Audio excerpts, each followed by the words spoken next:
Good morning everyone. My name's Claire and I'm happy to introduce you to Malvern Town Council's first ever online event. Today we're celebrating Earth Day. We've got an exciting schedule lined up for you today. You'll find the schedule on our website and our Facebook page, so please take a look. I'm now going to hand you over to Councillor Librant, who's going to tell you a little bit about her interest in Earth Day. Hi everybody. So let's look at why we decided to have an Earth Day this year. Last year was the 50th anniversary of Earth Day, and we had everything lined up. We were going to have a magnificent event here at the Cube with stalls and speakers, and we were so excited. And then I think you all know what happened. Coronavirus came along and got in the way, and it got in the way for all of us. And we've had such an awful year, and we decided this year to put this on for you. It's the 51st anniversary of Earth Day, and that's just as good for me. So it was the first one was in 1970, organised by a man called Senator Nelson from Wisconsin, and he witnessed a massive oil spill off the coast of California, and he decided that he really had to take action and do something to help the environment. He saw the terrible consequences of man's actions there. And it really took off. It had a fantastic few years with so much publicity at the beginning. It's now in over 190 countries around the world being celebrated. It's really about conservation, fighting pollution and habitat destruction, and avoiding overuse of plastics. It's about research and education and all other factors to protect the environment. One thing we wanted for our Malvern Town Council celebration of Earth Day was for it to be about positive action, not to be frightened, not to be scared or anxious about the state of the world, but think positively and think locally about what we can do, and look to local experts and local volunteers and just put across the message that we can all do something. Every one of you can do something, whether it's learning, developing enthusiasm, getting in touch with others and trying to help. So I'd like to talk a bit about why I'm very passionate about the environment.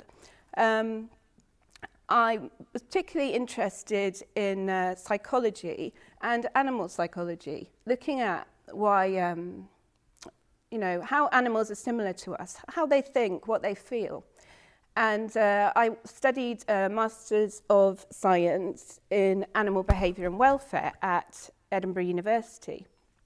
And while I was there, I went to a talk by the really famous primatologist, Dr. Jane Goodall, and it absolutely blew me away. I was brought to tears by her talk. I'll try not to be brought to tears now, but her story is very inspiring. So I'm going to tell you a little bit about one of my heroes. So there, I think on the screen, you can see a beautiful picture of her when she's a little bit older, celebrating with one of her chimps that she knows, one of her friends, and there she's doing a pant hoot, which is the way they communicate. I'm a bit nervous to do one now. I might demonstrate one later, if you're lucky. So what I want to talk to you about is how she developed that passion as well. When she was a child, she absolutely loved animals from a very, very young age. And it was really prophetic. One of her first toys she was given was a toy chimpanzee called Jubilee. I think chimpanzees were all the rage at that time because there was London Zoo. Zoos are a little bit of a dirty word for me. I understand they help, but I also am concerned about animal welfare. So they are trying with great strides to help. And, it was because of that Jane developed her passion for chimps. She always had this little toy chimp with her. Now, as she grew, she wanted to discover and learn everything she could about how animals worked, everything about them. And she had chickens in their back garden. She really wanted to learn how an egg was laid. So what she did was hide out, as you do when you're about 4 or 5 years old, in the chicken coop, covered herself with straw and waited all day. She waited. That patience that she had was amazing. She waited all day. And a search party was sent out for her. Nobody knew where she was. They called the police. People were hunting all day.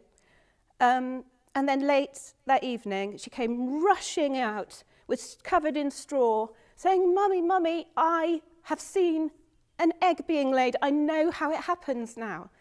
And her mother saw that enthusiasm, didn't knock it, didn't tell her off for worrying everyone, and was just so pleased and thought, how wonderful for my daughter to have this passion. Her mother was so supportive, and that was one of the things that really helped her along as well. Another thing that helped her understand animals was her dog, Rusty. I think there's a picture for you with Rusty. This dog was a very close friend of hers, and so she realised from her life with this dog that he had feelings, was incredibly intelligent, and he helped her realise how important animals were and how like us they were. So she also had dreams about going to Africa. As a child, she had this book, Tarzan, that was very famous there about a man who lived in the jungle.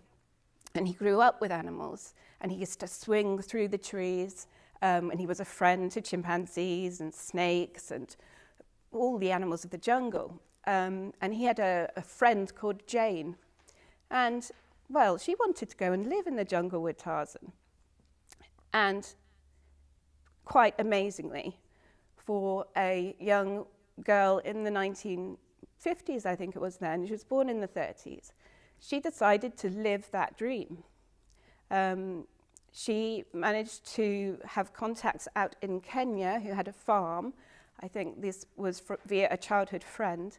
And she decided, I'm going to go out there. I'm going to go to Africa. And she got work as a secretary. She looked for interesting people there, and she found Louis Leakey. Louis Leakey was there. He's an expert in early man, an archaeologist. And he was very interested in the great apes as our close relatives and how they were connected to us. He was looking particularly for young women because he found that they were quite able to follow primates in a more kind of gentle and quiet way. And he really was interested in women without a university education, who had a very fresh perspective. And he got to know Jane, saw that her character was quite suited for this role, and he chose her to investigate chimpanzees in the wilds of Gombe in Tanzania. At that time, her mother had to go with her because it was considered that a woman needed somebody in those days to be a kind of chaperone. It was considered very dangerous for them to be on their own. It's not quite the same today, but her mother, being so supportive, went with her. So she had this mammoth task of studying chimpanzee behaviour ahead of her. Now, to get some idea about how difficult it was, there's vast, vast forests, and you can't even see a single chimpanzee. You can't hear them, you can't see them. And her first task was just to find them. And then if she saw a glimpse of them, to get them to trust her, for her to be able to get close to them. Now, she spent months and months and months trying to gain their trust. And it was so incredibly difficult. I don't know if it was during this time that she and her mother got malaria, but at some point they also got malaria. It was a very tough life. But she was just so incredibly patient and and persistent. And those are some of the great qualities that got her closer to them. Now, it was one certain chimpanzee called David Greybeard. I think there's a picture popped up of him a second ago. Now, he was a very brave chimpanzee, and he was the first one that trusted Jane and let her get a little bit closer. She reached out to him and put a red groundnut, I think it's called, and tried to offer it to him. And what he did was he took the nut from her hand, put it down, took her hand and squeezed it, as if to say, you don't need to give me anything. And it was a little personal kind of communication she had with these wonderful animals. And once she'd gained his trust, all the others began to follow because he was like a leader in the group. So that was David Greybeard. And I'm looking at my notes because one thing I do have is very bad memory in my old age. But it's better for you if I do that so I can tell you all about it. So yes, one thing that I sent across, but I'm not sure that we're able to play, was a video clip of something she discovered first with David Greybeard. And that was him using tools. And this was a really fascinating discovery.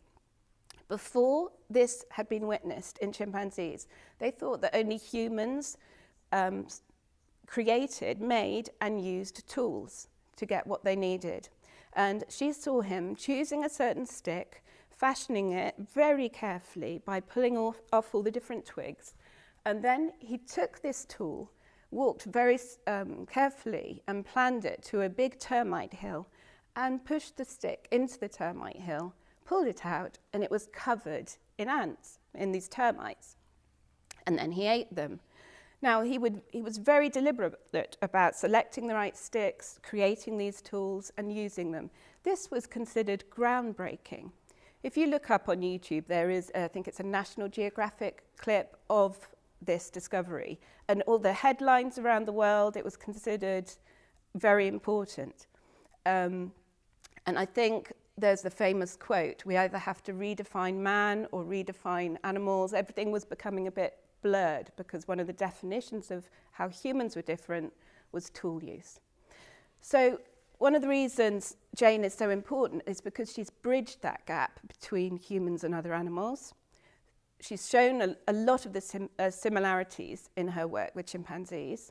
And so it stopped that relationship of us and them, that we are separate from the animal kingdom. And it's a new relationship that we have, that we've always had, that we are a part of the animal kingdom and not separate from it.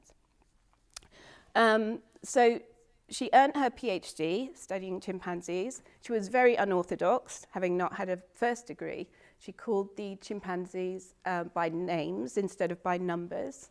And that was considered to be completely wrong. But she saw their personalities. She saw their individuality, and she saw their sort of personhood, their chimphood. And she thought, why wouldn't they have names? And she just persisted. She ignored it. When they said, no, you can't do that, she said, no, they're having names. So she earned her PhD studying their behavior, and she set up a long-term research study at Gombe, which still exists today. And then she began to notice a lot more troubling developments. She noticed the deforestation that was going on in Tanzania, the logging companies, and the loss of the chimpanzees' habitat. This was so troubling to her because she'd become immensely close to these animals. She had an absolute passion for them. And she had this realization, I cannot have this idyllic life any longer, sitting on my peak in the forests of Gombe. I can't do that. I've got a responsibility to look after them and tell the world about them and protect them. And she spent the rest of her life doing that. She hardly ever spends time in one place, except for the past year where she's had to. And she travels the world telling people all about chimpanzees, her most beautiful, precious species, and all other animals, and why we should need to protect this earth, and what we can all do, and that each of us can make a difference. She's also set up chimpanzee sanctuaries for the poor orphaned chimpanzees that are suffering due to the logging companies, due to hunting. And she has several sanctuaries around Africa with many chimps that are being cared for with the hope of re-release. So she has a charity called the Jane Goodall Institute, and she also has an education aspect called Roots and Shoots. Now, after I finished my master's, I went to Germany and I worked with Roots and Shoots, and I became a director of that education program in Germany. And I also worked with the groups in the Netherlands. And her vision with Roots and Shoots is that children do projects that learn about and help local wildlife, animals, the community, and the environment. And there's a website, if you look up Roots and Shoots, we can provide that later if you contact the Town Council if you need any of these links. And there are groups in the UK. And so what I would advise, if you want to do some interesting work to help the environment, is to contact one of these local groups. You could contact Jane Goodall's Roots and Shoots and be a part of that amazing programme. Or there's also so many other organisations that are ready and willing to help, such as the Wildlife Trusts. We can provide you with links or any contacts that you need for that as well. So that is what I have to say about Jane. I found her so inspiring, her patience, her passion, and just her energy and tirelessness fighting for chimpanzees and for all of the natural world. And I hope that you will find her story inspiring. There's actually a really fantastic talk she's giving on YouTube for Earth Day 2021. You can look it up just on YouTube, Jane Goodall Earth Day 2021, and it's about 9-10 minutes long, and it's fantastic. She's giving a wonderful talk, so perhaps you can go and have a look at that now or any time later today. Have a fantastic and happy Earth Day, and I'm really proud to be a part of it today.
Good morning and welcome to this Earth Day yoga session.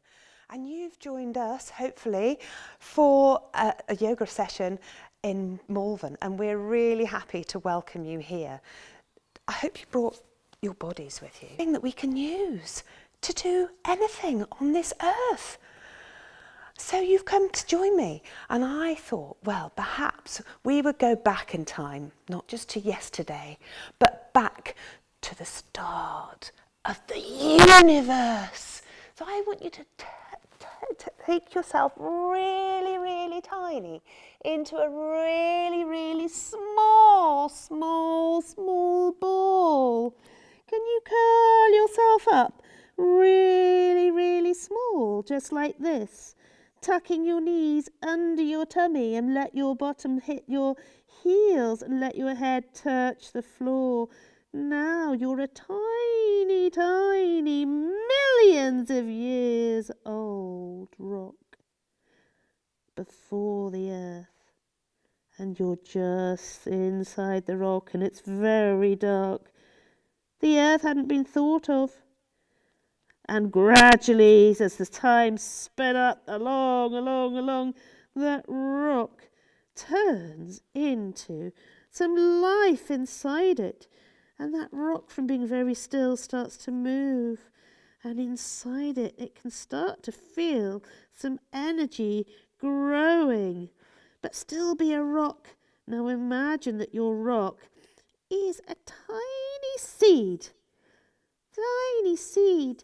Perhaps you're the seed at the start of the universe. And from that seed, you're going to come out. Keep your eyes closed because it's still very dark. You don't want to get brightened by those massive balls of sun. Oh, but I'm opening my eyes. Oh, what can I see? I'm looking around. Oh, I'm not just a seed. I have become born. Oh, so can you cross your legs just like this and look around you?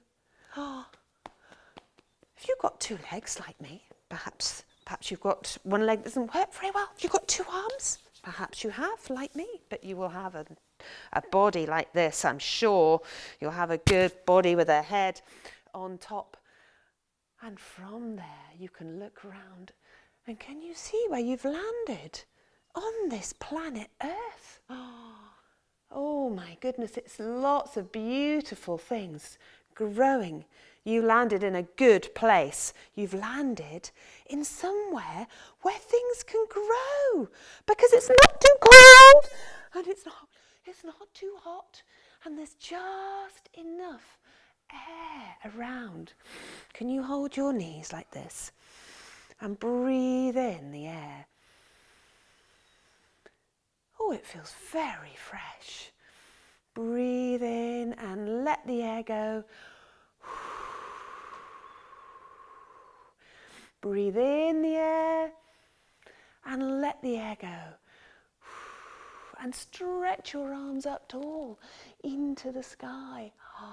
Right up. Perhaps if you stretch tall enough, you might even reach to the sky. Oh, but you haven't got your legs there yet, have you? Might help with your legs, but we're not going to go with our legs because we're going to have a little, we can see, I think you need some binoculars. I can see some beautiful trees and I can see some beautiful mountains as well. And I can see beautiful birds flying in the sky. And I have heard that some people are not thinking about the planet Earth that they were born on. We're just forgetting all about it. And I've been asked to come and help you think of more about our planet, because this body that we were given when it popped out onto this Earth, it really doesn't like living anywhere else but this planet Earth. But before we came, after there was the big rock, and after something grew out of the seed, then the trees came. So I thought perhaps we could be a leaf. It will give us lots of energy from the sun. So can you lie down, put your knees together first of all, and roll your spine down to the floor. Make yourself very straight. Are your knees touching? Now I want your knees to go far away from each other, far away. And your feet are touching. Your feet are touching like that. And your knees are out to the side. And now you're the shape of a leaf. Stretch your arms over. Oh! Oh, yes. Are you attached to the tree, just like me? A beautiful, big, broad leaf on the tree. And the sun is shining down on that leaf. And you are taking the energy from the sun. And the sun is giving you energy. You're not even taking it. It's just giving you energy. And inside of your beautiful leaf, you're full of water. And the water is green. And as your fingers stretch towards the branch on the tree, your leaf is giving that sun energy to the tree. And the tree is growing. Now lie there still and quiet. And see if you can feel that energy coming into you, because I need you to come on a mission to help look after this planet. Breathe in and out and be quiet.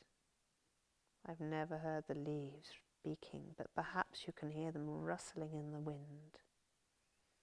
Can you hear them rustling?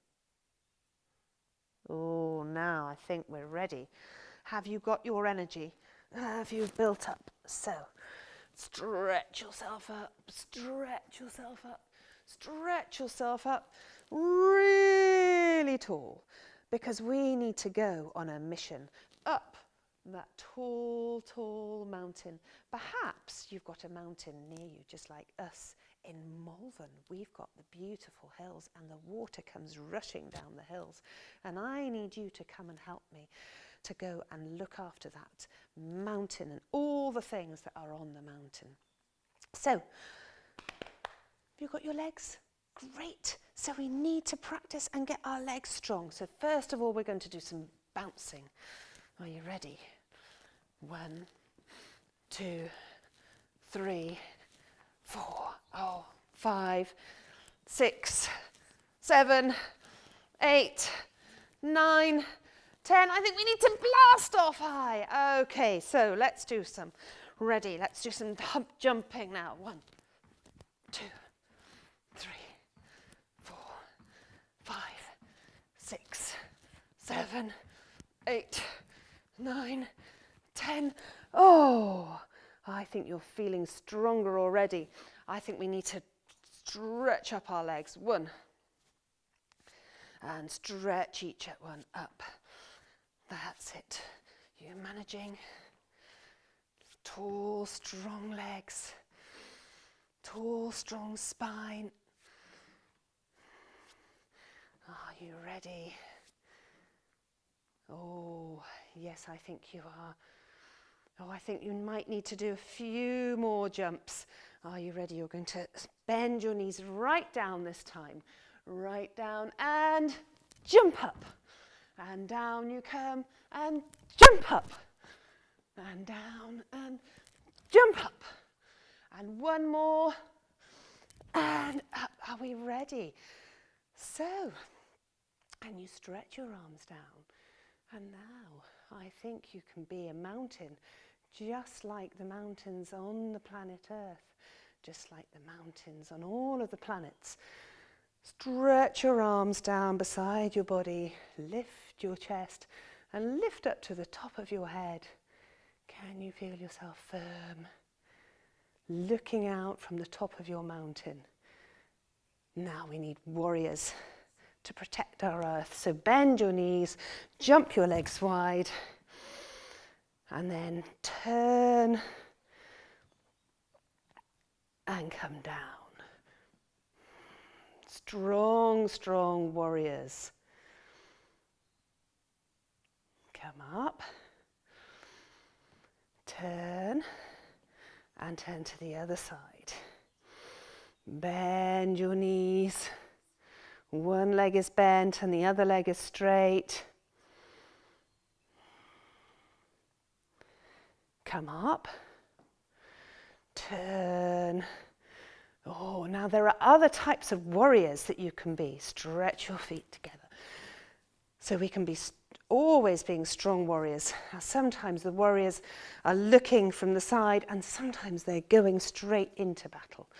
So we're going to stretch out and we're going to be a warrior for the earth, for our planet Earth.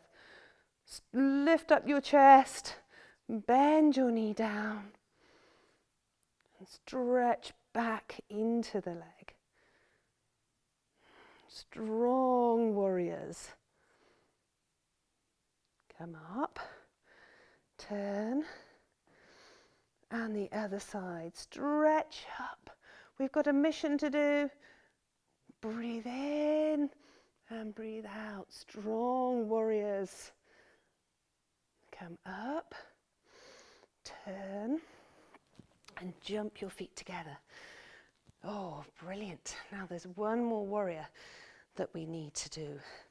And that one stands just on one leg.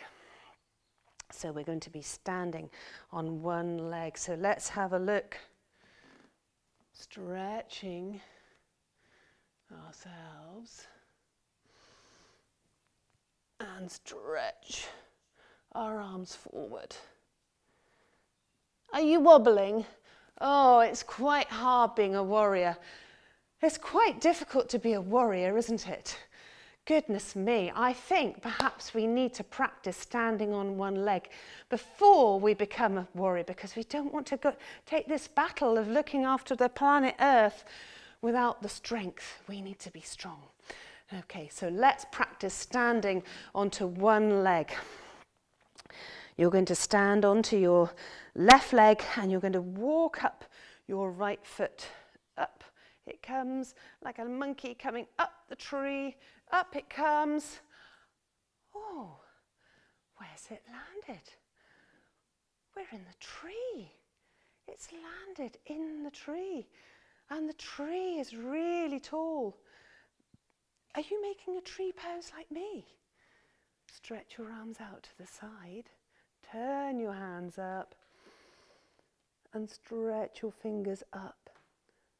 Oh, the leg that's pressing down is firmly rooted down like the tree trunk, and then the lifted leg is like the branch. Oh, are you still wobbling? Okay, so let me help you. Still feeling a little bit wobbly, so let's not go quite as high with that foot. Maybe you're just a little sapling tree and it's very windy, so perhaps you could just have your foot like this. So you can have a go at being a little tree, so that the branch doesn't come up as big, but maybe you'd have to not be blown over though, because you don't want to be wobbling. So take your branch up as far as you can, but some of you feel that you can take the branch up all the way. Every tree is welcome on our planet Earth. Turn the palms and stretch up.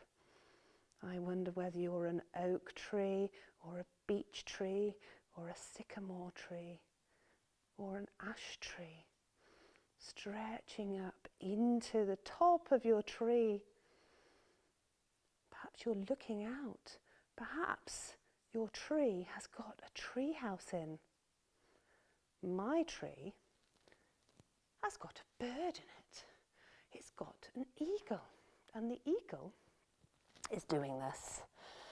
It's wrapping its arms round, and then it's bending its legs down, and it's taking its other leg over like this. The eagle is looking out, and it's very strong and big. It's one of the big birds, and it's looking out at all the land, and it feels a little bit hungry, but it's having a rest.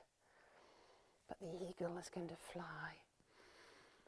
So stretch your arms out, and it's going to fly across the land, stretching your arms out, and then bring your wings behind you, and the eagle can see a small bird. Perhaps it can see a little robin or a sparrow, or a blue tit, or a little dunnock. What can it see? Stretching the arms back, a little bird on its nest, hoping not to be eaten by the big eagle bird. But the eagle bird is very hungry and he needs something to eat. We don't know what he's going to eat. We all need to eat some. So we need to try and be a warrior on our other leg. Okay, so stretching up the back leg, make the leg stretch out and be strong. Stretch the arms in front. Oh, did you get better at it this time? Are you still finding it to wobbly? Stretch, look straight ahead. And come up. Okay, so we're getting up this mountain, climbing up, and we can see lots of things on the way as we're coming up all of our mountain. But as we come up, the sun is shining beautifully and the rain is starting to come down. And there's something that happens when there's the sun and the rain. A rainbow happens. So can you put a rainbow into your palm? Stretch your arm over your head and make a beautiful rainbow to be underneath. Look up. Feel the colours of the rainbow on your face. Feel your arms stretching that rainbow strongly back from your back leg. Breathe in and come up. Turn your right foot in, your whole of your left leg out. Breathe in, exhale, painting the rainbow with this hand, with your right hand. Stretch it up tall. Paint the rainbow with the palm of your hand. Stretch it over your head and look up at the rainbow. Feel your face is almost like a rainbow and your body is strong like the mountain. Back from your back leg to your fingers, breathing in the colours of the rainbow. Breathe in, come up and turn and jump your legs wide. Now you're feeling really happy that you've come up to see all of the nature, and inside of you you'd like to do a back bend. So you can feel the sun inside of your body, feel that sun energy. So curl your back, stretch the front of your body up and lift your chest. Oh, have some of you got sore backs? So let's have another go. Some of you might be curling all the way back already, but let's have another go. Okay, so lift your spine up. You might feel a little bit stiff like this, but stretch up, stretch and curve your spine back. Put your hands down your legs, and then this time look back and then come up. Are you getting your spine to be more elastic? Are you feeling that you're moving up on this journey to look after the earth? Let's come back once more, and we're going to hold our heels and stretch our head back and curl our back. Open ourselves up. Open our chest. Breathe in and come back. Did you fall over? Oh, or perhaps you put your head all the way down to the floor. It doesn't matter because we're all different on this planet Earth. And there are so many little insects and animals and bugs. So we're going to come right down now and we're going to sit like a hero. Sit onto your heels and put your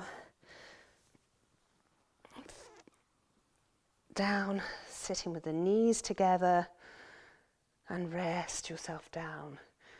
Can you feel yourself being alive within your body. Clasp your hands, stretch them out, and up they go, looking up to the sky, squeezing your arms in, feeling tall, and then come down and do once again, and up the second time. Stretch up and look up, feeling tall and feeling your legs rooting down to the earth. Release your arms and then come down. Now, on the Malvern Hills, we've got springs that come out of the hills, spring water, and then on other mountains and hills, there might be waterfalls. So perhaps you've been to one on a holiday or on a walk away. But without the air and without the water in the world, we wouldn't get very far. That's why it's such a great place to live, and we have to look after our planet Earth. So I wonder whether you'd like to be a waterfall like the other boys and girls who love being waterfalls that I know. So stretch your legs out in front and make your legs be like a river. Oh, now it's not just a river, is it? I said we're going to be like a waterfall, or like the Malvern Hills, and the water's coming out from over the top. So stretch your arms down and look up. Now, have you ever walked behind a waterfall? Have you ever played in the waterfall? So imagine you're now behind the waterfall and the water is coming down over your body and into your legs and stretching along, and you can feel the water in the whole of the world. Make the waterfall even taller, stretching up, and then arms out to the side, release. Oh, sometimes little animals like being near the water, and they will lay their eggs. And there's an animal, I think we need to be an egg again, because the one that you can see, well, I tell you in a minute, I bet you know what it is. I think we need to be a wiggly caterpillar. So the wiggly caterpillar comes along, and then he likes to lay the eggs and turn into a cocoon, and out of the cocoon comes the most beautiful butterfly. And sometimes they fly in front of the waterfalls, just fluttering their wings, just getting a little bit of the water in the air as it splashes out. There's lots of little tiny, tiny particles of water that we can't see around a waterfall. Perhaps you can feel them on your face, the tiniest particles of water, and you can feel your butterfly wings just getting just enough mist of water on them so that they don't dry out, but they don't get soaking wet. Just imagine if you were a butterfly and your wings dried out, or if your wings if it starts raining, then you might want to put your butterfly wings in and close them in, closing them right close. Oh, well, I think the sun is going down now. And I think it's time. I think the butterfly's right. He's put his wings in, and I think it's time for us to have a rest, just like the butterfly. Because you've been very busy coming up this mountain. So we're going to lie down. We're going to stretch our legs together. Just have a look to see if they're together. And put your palms on either side of your legs and make them touch. Don't let your legs roll out. And look at something on the ceiling, or perhaps you're doing this outside. You can do this outside, and you can just look into the sky at something and let yourself fall down to the earth. Let the earth hold your body. And as the earth holds your body, And as you lie here, you can say thank you to the earth for holding us. Thank you for all the plants and all the trees. And when you started, you were just a leaf. Let your shoulders rest. Keep your toes touching though, and keep your hands on your thighs and keep very still. How still can you be? But don't hold your breath. Very, very quiet breathing, almost as if you're hiding from someone. Quiet breathing. And now it's time to wake ourselves up. So bring our hands to our tummy, bending our knees, roll over.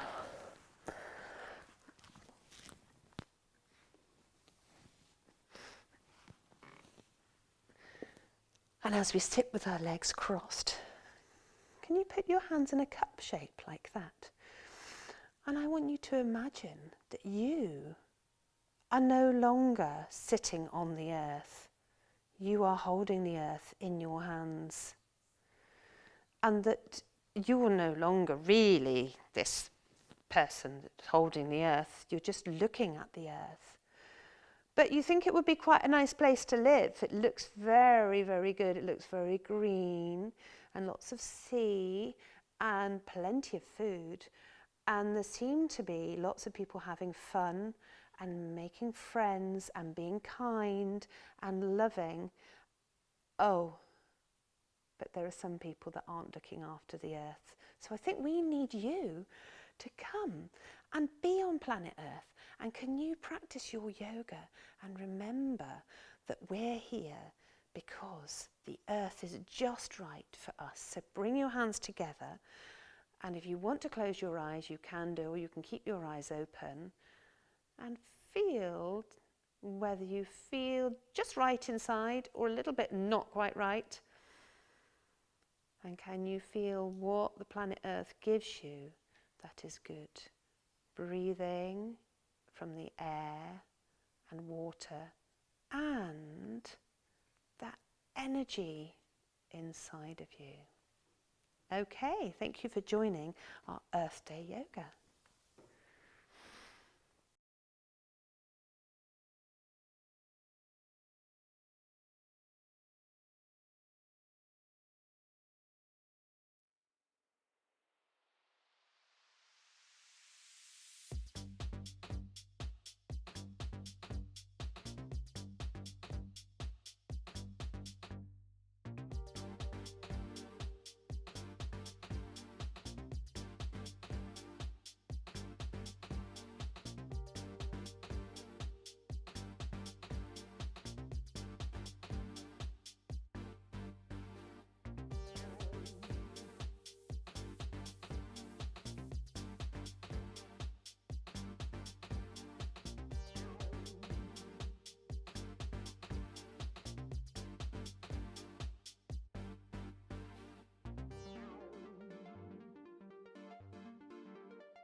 Okay.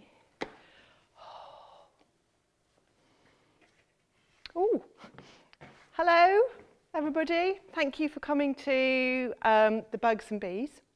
So I thought what might be a really nice place to start with this is to build a garden. And if I build a garden, you'll see how we can look after the bugs and bees and encourage them, and also how it all grows in their little houses and things like that. So what I've got here is some, in this tub, soil. And I have to say, I'm somebody who loves soil. It just smells divine. So I'm going to add a bit more soil. You can see me doing this. And in goes the soil. Now, to make beautiful soil, we need a worm. Actually, we need a lot of worms. Okay, so I'm going to... Everything okay? Yeah? Okay. Do I need to start again? Okay. Sorry, everybody. So here's the... Which camera am I going to? This one here.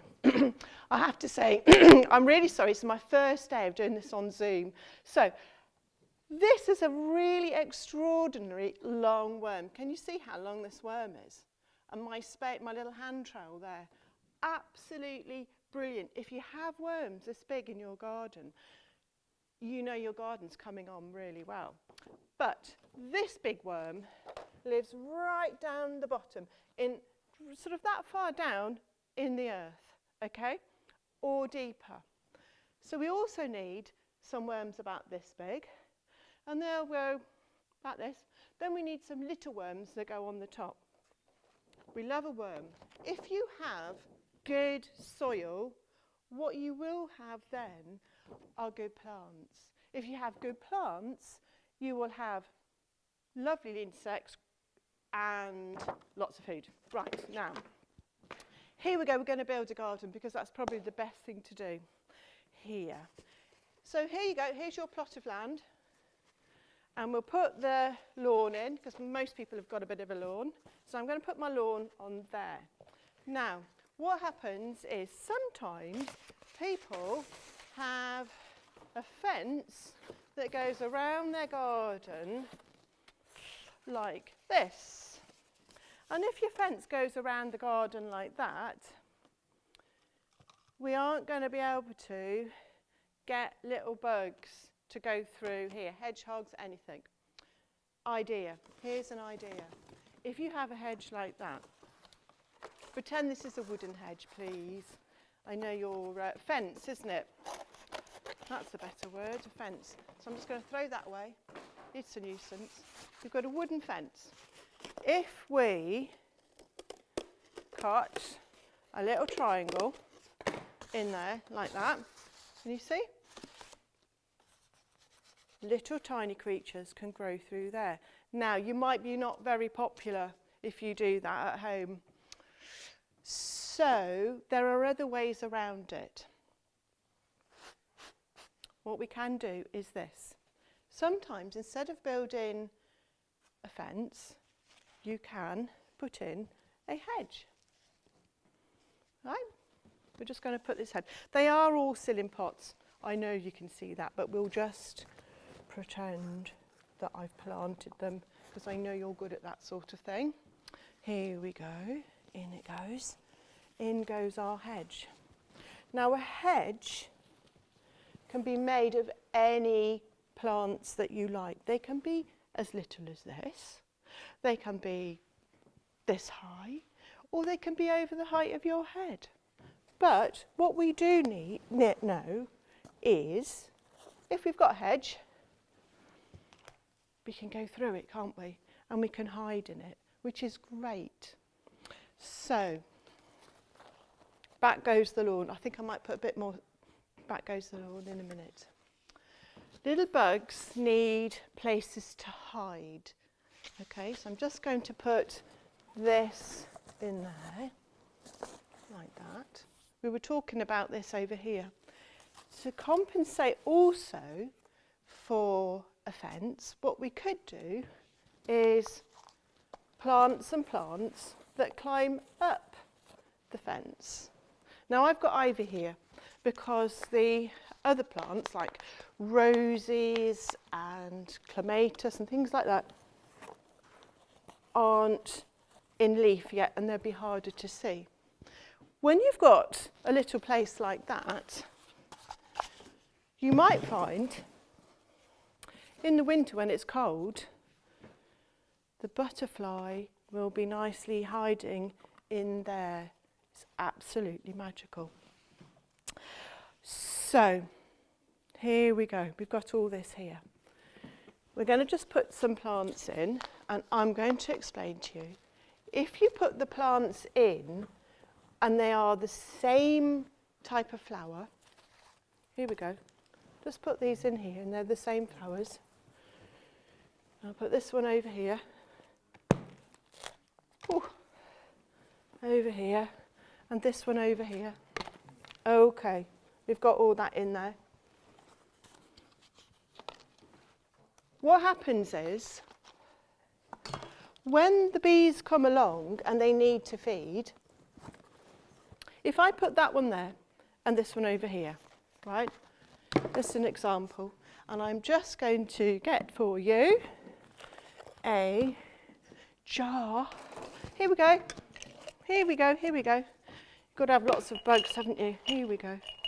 Here we go. The bee.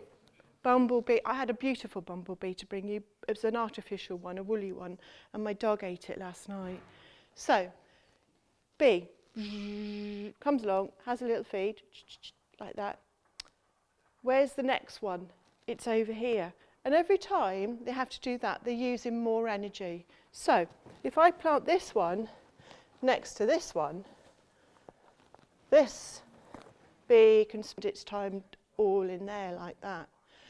The flowers will produce their pollen and nectar at different times of day.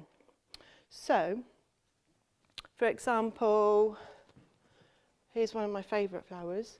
This dandelion is there, forget-me-not there. Oh, let's put it there, looks tidier.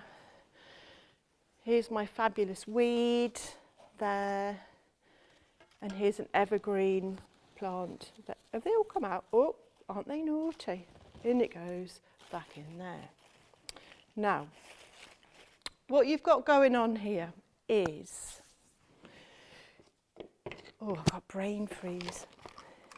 These flowers will produce their nectar and pollen at different times of day.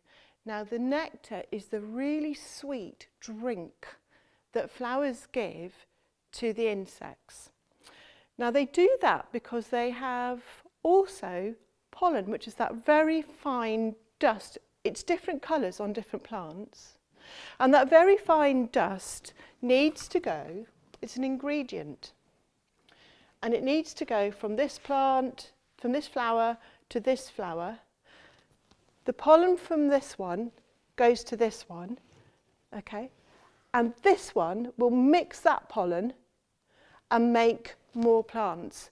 I'm sure your teachers will be able to explain that better than I can, but that's what happens, okay? So I'm going to put that there. I'm sure quite a few of you recognise these. They're dandelions, they're weeds in most people's gardens. What I'm going to ask you is this. If you possibly can, let them grow somewhere, because they are one of the best forms of food, givers of food for our own insects and bugs. And we really, really, really need them because they will grow when it's really cold as well. And we have on this picture, which I think it's just shown on your screen here, I'm going to put my glasses on here. It's very hard to see, I know, but these are tiny, tiny. I mean, when I say tiny, we're looking at about this big, okay? And this one is just a bit bigger. We have a beetle here, and this little one here is a solitary wasp. Okay? So that's one of our natural little wasps. We need them. Everybody goes on there. They love it. They absolutely love it. I'm going to show you this picture. Have we shown this picture? This is the honeybee. Now we've got a little bit of a problem at the moment with honeybees, because honeybees like to come out at 8 degrees and over. It needs it to be quite warm. And the weather keeps changing, doesn't it? It gets hot, cold, hot, cold, hot, cold. And they're eating up their food when we don't expect them to be eating their food. This little bee came out and she had taken up some snowdrop pollen. But she got very cold because the weather just changed. And she just sat on my doorstep, which is where I found her, and shivered and shaked. And because she got too cold, and when she's too cold, she can't fly. So I picked her up, put her on my finger. I gave her a little bit of her own honey, because it must only be their own honey, not supermarket honey. She had a drink, sorted herself out, got warmed up, and flew home.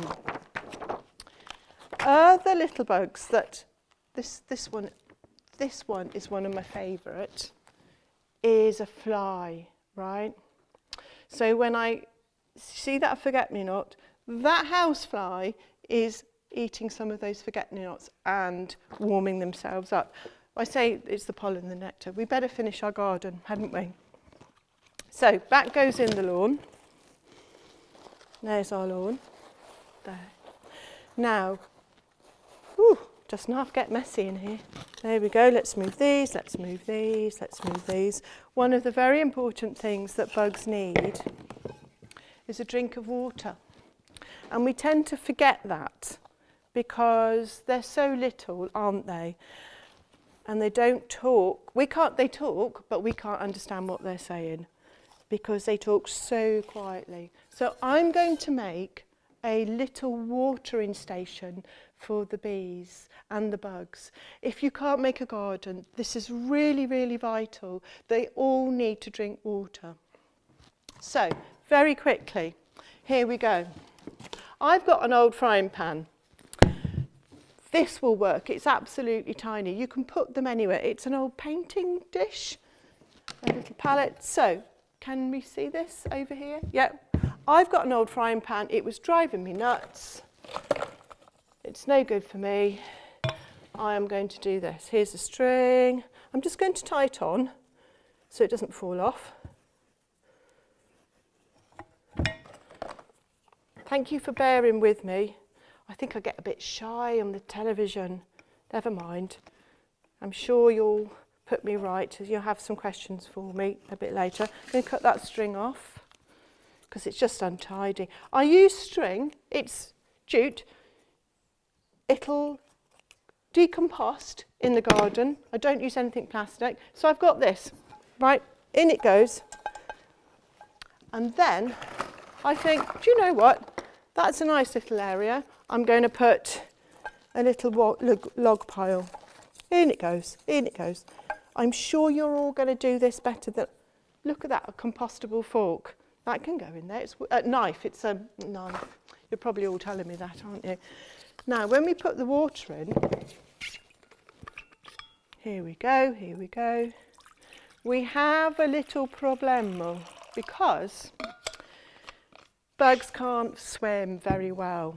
So I do need to put, it's the same as a pond, some little bits of wood in there. Twigs, in they go. My log pile is looking very interesting now. We'll see who comes and lives in there in a minute. So that's in there. I've put a bit of moss in there. That moss, the crows pulled out of my guttering. They were tidying up my gut and they were using it for their nest. So, we're going to finish this garden. I am going to put a few rocks in here as well for them to help. I am going to add little secret places over here, lots of little rocks again. Okay, they're all in there. Leaves, marvellous. Let's leave some leaves in the garden because the leaves will crunch down. Doesn't matter, it's our garden, we can make it messy. They'll crunch down. See, how brilliant is that? And then some creatures like the woodlouse. I'm loving this woodlouse. Look at that. Isn't he funny? He comes on, eats this up.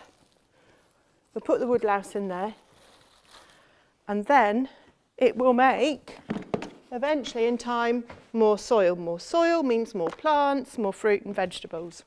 Right, so we've got that going on there. Let's have a look. Have we forgotten anything for our garden?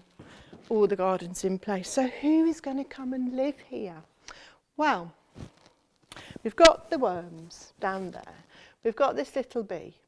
All the bees. It's extraordinary. My honeybees are black, okay? I don't know why this one is so yellow. It's probably an Italian one. But you can see she's got her little pollen dust there. So your honeybees might not look like that, but this little bee can represent all the different bees if we don't mind. In our log pile, we can have some beetles. Okay. I mean, aren't they fabulous? They're huge, but look at that. They're wondrous. We'll have some. Now, the beetles will eat insects that we don't really want, which may eat our plants. Some beetles pollinate flowers, but they also break down the wood. The wood breaks down, and what does it make? Compost, which makes better soil, better worms, better plants, better food for the insects and bugs. Now, let's have a few more bugs in here. What we got? I've got a lot of bugs. I really quite like bugs. Ladybird, I'm sure you've all seen these, very cute. So the ladybirds will be eating up lots of the tiny, tiny white flies that take the juice out of the flowers, and then the flowers just go, oh, I can't cope, I need more juice. Okay, so they are in there. Can you see that? Can you see him over there? This is a baby ladybird. So this is very, very good for eating up naughty insects. So where should we put this one? I think we'll just put it in there. Okay. Loving this snail. Absolutely sticky as well. So along comes the snail. Oh, over the wall, into the garden, all looking good. Have a little drink, loves things like that. And into here. Right. So if you have snails, what you might get then are different size, I know. Birds, magical. Okay, so long. Ooh, whoops. There comes the bird. Ooh, I can see a snail. I think I might come and live here. Where can I live? Ah, this hedge looks really safe. I'm going to sit in this fence, in this hedge. And then, with any luck at all, we get them to make a little nest. And she might be really happy living in our hedge. Isn't it lucky we didn't have a solid fence all the way around? We did have a bit of a fence there. And here's her friend, her partner, who's got their eye on collecting a bit more food. Okay, one of my favourite, ants. Okay, ants, absolutely superb. They will help to make good soil helps to make good plants help to make us, gosh, don't I talk nonsense, help to make good plants for the insects to live and also food for us. I'm going to put the ant down there. I was thinking about making a nest down there. What we really need now is, I'm coming back, a tree. Now, I'm going to have to just put, I've got an idea. We've got a box here.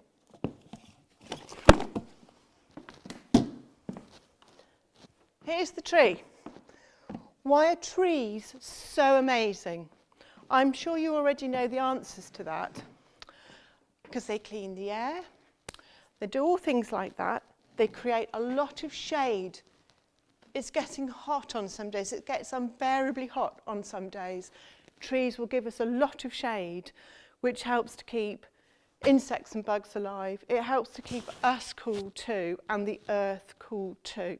Now, why I love trees is because, from an insect point of view, let me get this bee over here. Insect point of view, you get a huge number of flowers from just use from this space, okay? To get all of those flowers, I've probably used up all of that.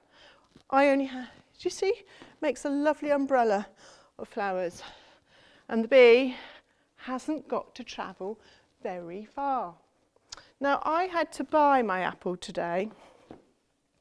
When these flowers have been pollinated, this tree, I don't know how they do it, this tree is capable of making apples. Now, if I put that there, I don't know if you can see, because when I've got my glasses on, I actually can't see very far. It's funny, isn't it? So I'm going to just tie this apple on there to remind us about this marvellous tree. All right, hopefully, I haven't planned this bit because a peg would have been good, wouldn't it?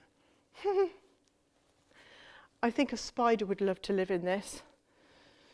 Okay, I'll just give it a quick knot. How are we doing? There we go.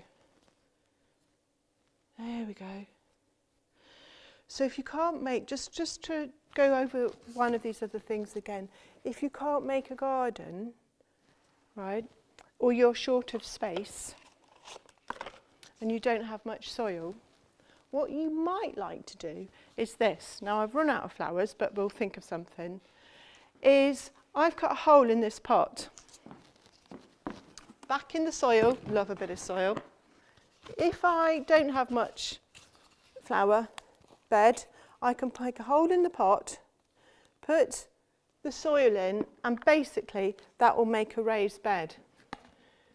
This is a bit of a dead plant, but we'll pretend it's all living and happy.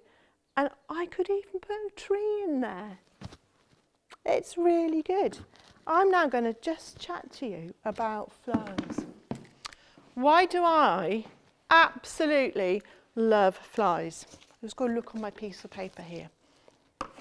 Make sure I haven't forgotten anything. We've got, oh yes, crickets, yeah, aphids, lace ones.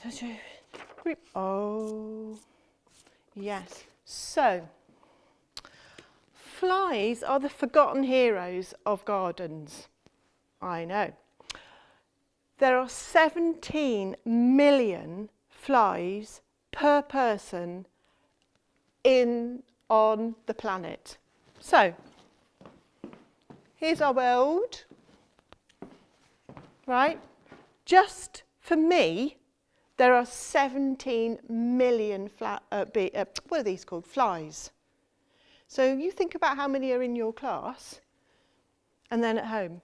That's quite a lot of insects, but they're so small, we don't really know. Why are they good?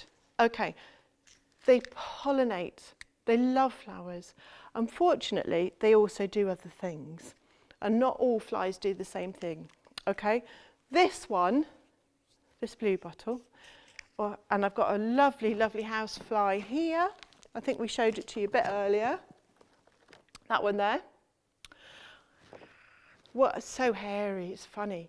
So what they will do is, lovely flower, lovely, lovely flower, great.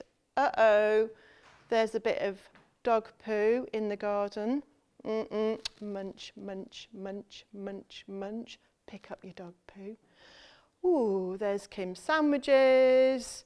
Munch, munch, munch, munch. So it's just landing on everything. They're very good, but they will land on everything. They will also help to decompose the natural way of animals dying in the wild, okay? Because they'll lay their eggs on it, the larvae will come along and they'll eat that, and they will also eat a little bit of it themselves. To eat, oh, the tree. To eat, they'll stick out their tongue, they'll throw a bit of sick on it, but the sick is acidy. They will melt that food and then suck it up like soup. Okay, really good idea that you pick up your dog poo, isn't it? Because if that's landed on your sandwiches or your donut or your drink, and they've just been eating something else, they will always have to have a little bit of dissolving sick to suck up the next bit. So you will be picking up some of those bugs there. So, do I love a fly? I absolutely love flies. He's having a drink. There he goes, he's having a drink on there. Have we forgotten? I've got to have a look to make sure I haven't forgotten anything. So hoverflies, which look like bees, they pretend to be bees to keep them safer, they think. So they will eat a lot of the naughty bugs too. How are we doing for time? We're coming up to a close, aren't we? Let's see what else we can do here to help you with your gardens. Wasps, we love a wasp. They'll take in about 400 insects to a nest per hour. I think we will just then have a little look at this. I'm coming back. I'll just move those bits off there to move the water bowl and this. And this is just marvellous, isn't it? We'll just put there's some grass. We love the grass. I'm going to bring you this.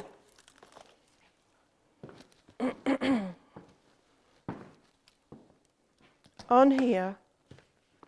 Now, I don't know, can we see this over here? Do I need to move it a bit more? I'll just move that. I'm going to bring it forward some more. Here we go. We don't all like bugs. In fact, I'm going to say to you, and you can laugh if you want, I'm terrified of spiders. Oh, you know, I'm only a little bit older than you, not much, but it's okay to be somebody who doesn't like bugs. But if you don't like bugs and you don't want to do, or you can't, let's put it that way, if you can't help them by building a garden,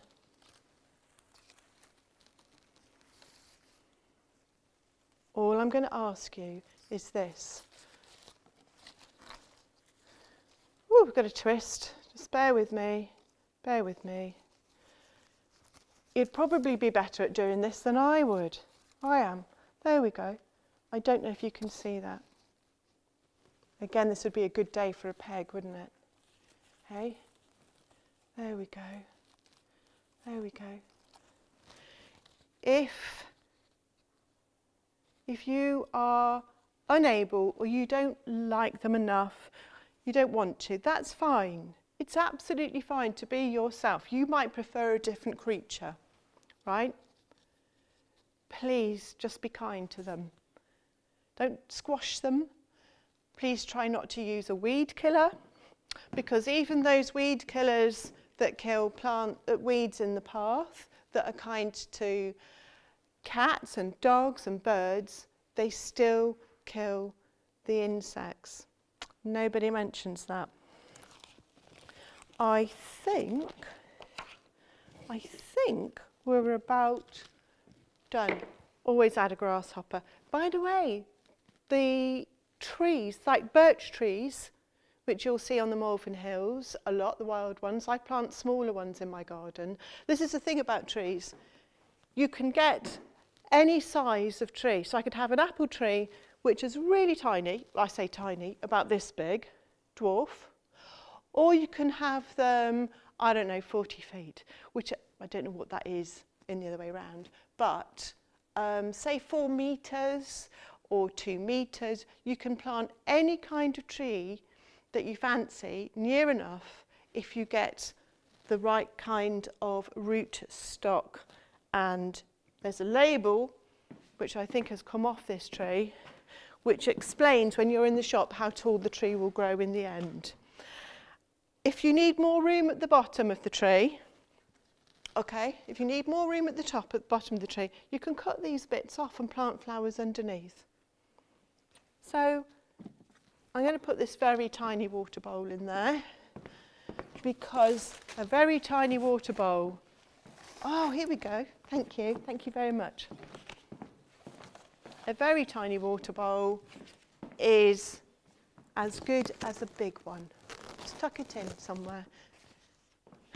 When you buy your trees, this tree, it's grown in Britain, okay, in the UK. I don't know where to stand, I get a bit stuck in the tree. Shall I do this? Go in the tree there. It's grown locally, so this one is a few miles away in Hereford, right? Which means this tree will grow better here because it's used to the weather that we have here. If you look out and about the wild trees, again, I'm going to say the silver birches because they take hundreds of different insects and help them to live. It also creates a nice bit of shade for you. They're quite pretty as well. I've got them outside my bedroom window, so I get shade in the summer, the leaves come away, it helps keep my bedroom cooler. They help reduce the pollution. They plant loads in London. I also plant rowans. They've got little tiny red berries. The birds love them. They've got multiple flowers all together. So again, the little insects are going like that. They don't have to fly so far. They're not using so much energy. They don't have to take a knapsack and a picnic with them to go out to work to collect their food. Remember, they don't have any shops. In fact, none of these insects, this is very interesting for me, create any rubbish. Look how many plants and insects, this is just a few, I haven't been able to put them all in, not one of them creates rubbish. They don't have to put their bins out. That rubbish in the bin doesn't have to go into the hole in the ground and or be recycled into something else. So this is just to show you when you go to the shop, a nursery, a plant plan, and to buy your tree, in here, I really won't be able to show you, I'm sure, but along here you will see the different sizes of trees that are available, and you'll see a picture of a human being stood next to a tree, which will give you a guide. But I'm sure someone in that nursery or plant shop will help you pick. I hope some of this has been helpful to you. It's just wonderful, from my point of view, that you have been here and you've listened. I found these books really, really, really helpful, if you can see that. And happy Bug Day. Bye.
Right, hello everybody. Thank you for joining me this morning, and especially hello to Class 3 at the Downs School in Colwell.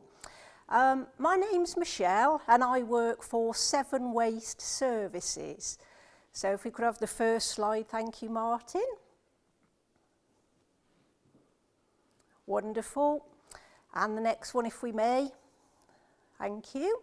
So, 7 Waste Services, we operate the household waste disposal contract for Herefordshire Council and Worcestershire County Council. So anything that you put into a wheelie bin at home or anything that you take to a household recycling centre, 7 Waste are responsible for safely disposing of it.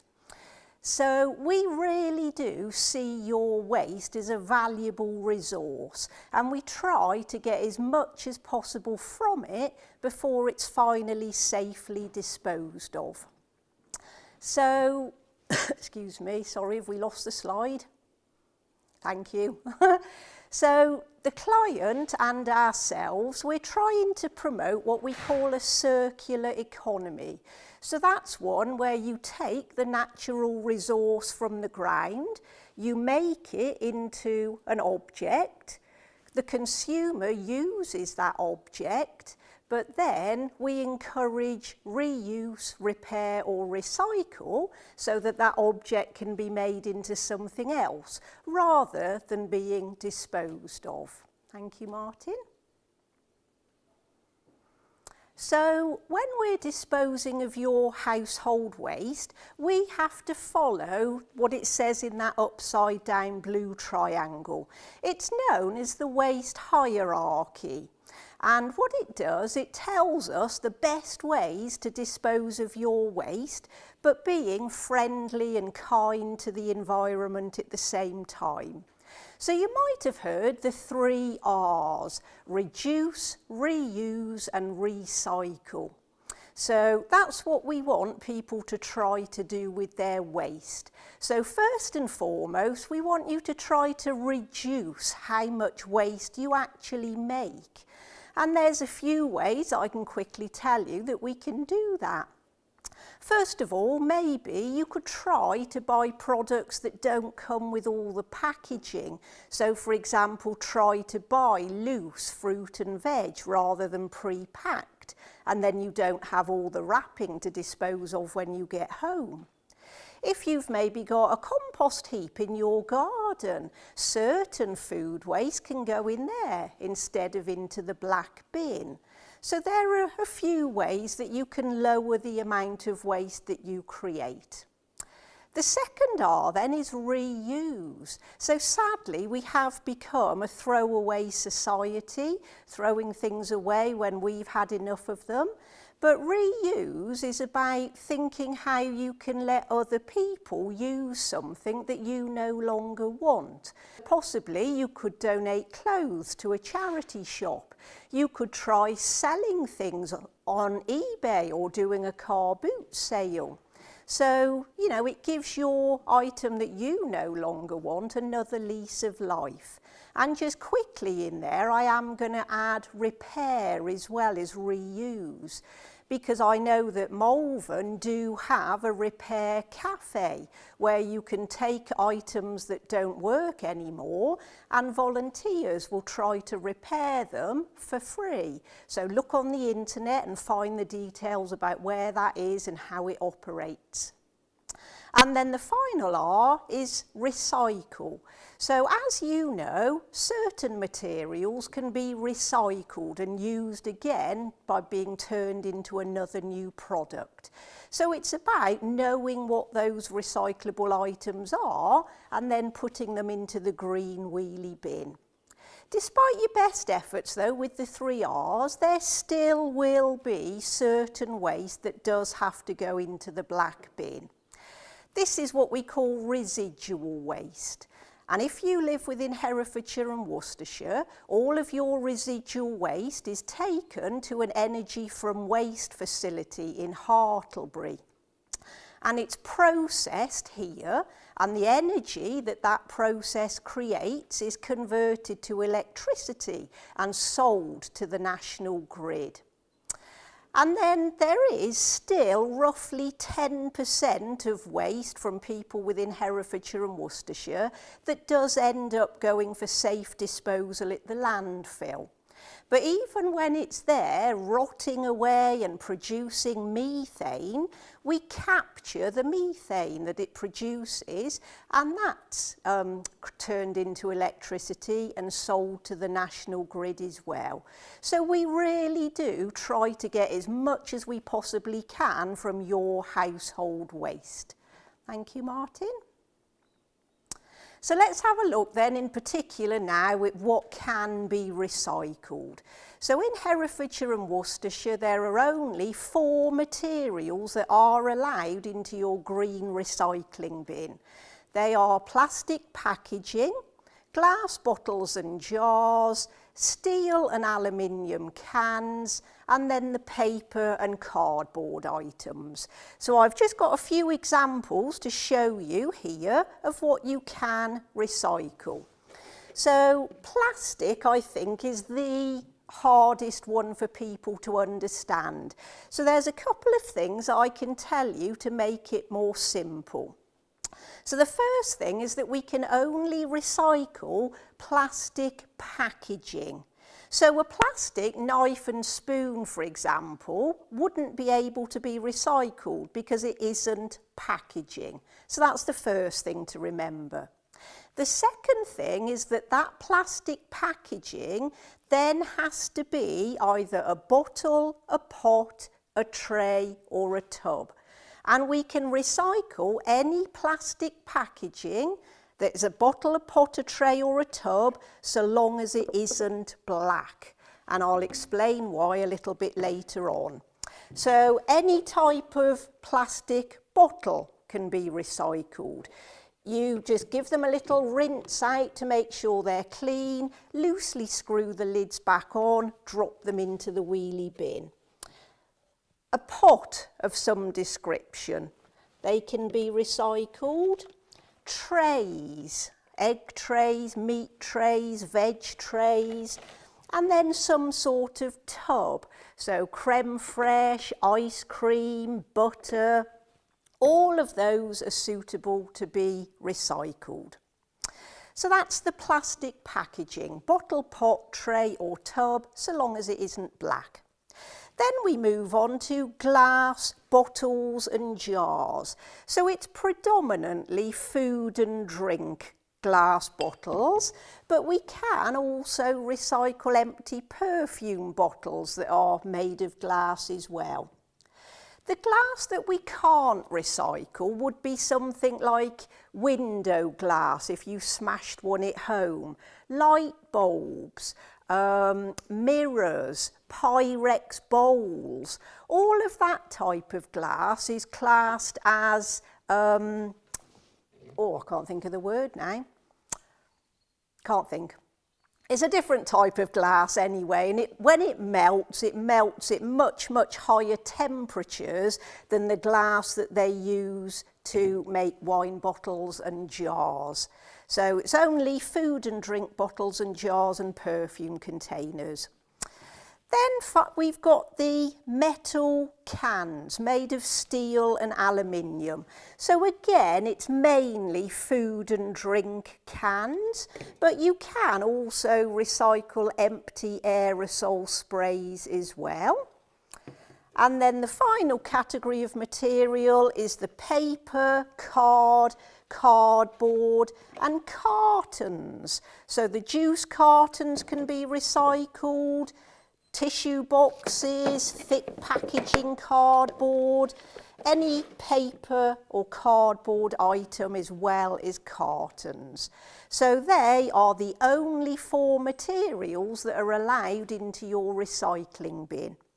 Anything else that can be recycled, such as wood, fridges, freezers, computer monitors, engine oil, they can all be taken to your local household recycling centre, and it's still our responsibility to get an external firm in who does recycle those to come and take them away. Thank you, Martin. So when you put your recycling into the green wheelie bin, we ask you, please could you make sure that it's clean? It doesn't have to go in the dishwasher, but just a very, quick rinse or in the last washing up bowl of the day, just to get the worst of the residue out.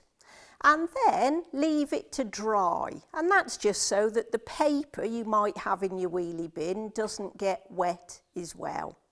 And then with recycling, we just like it dropped loose into the bin. Because when it comes to EnviroSort, which is the sorting facility, it's much quicker for the process to take place if it's come in loose, rather than having to rip bin bags open. So clean, dry and loose is how we like your recycling. Thank you. So you can see on the screen that building there is EnviroSort. It's at Norton, just off junction 7 of the M5. And in the waste industry, it's known as a MRF, a materials reclamation facility.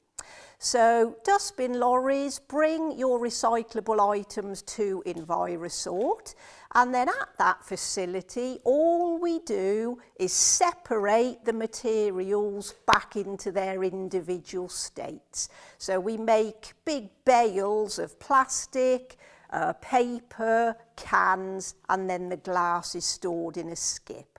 Thank you. So that's the journey that your recyclables go on. Every 2 weeks you leave your green wheelie bin outside the front of your house. Dustbin lorry comes and collects it. And if you live within about 10 miles of EnviroSort, the dustbin lorry comes straight to us to unload when it's full. But if you live further away than that, say in Herefordshire or Redditch, it goes to a transfer station and unloads your recyclables there, and then a massive bulker lorry brings them from there to us. And it goes through the machinery, and like I said earlier, we then make the bales. But I'll just quickly tell you about a bale of plastic, because that's what most people are interested in. So the machinery sorts plastic into 3 different types. The first type is what we call clear PET. So a clear fizzy drinks bottle like that would make one type of bale. Then we've got another bale which would be made of natural HDPE. So these white coloured milk containers would make another bale. And then any other colour of bottle, pot, tray or tub makes a bale of what we call mixed plastics. So once we've got enough bales of, say, mixed plastics, they are loaded onto a lorry and it's then taken to another facility, which is somewhere in the United Kingdom. That facility would do things like remove the lids, remove the labels, and then they would thoroughly sterilise the containers so that they're clean.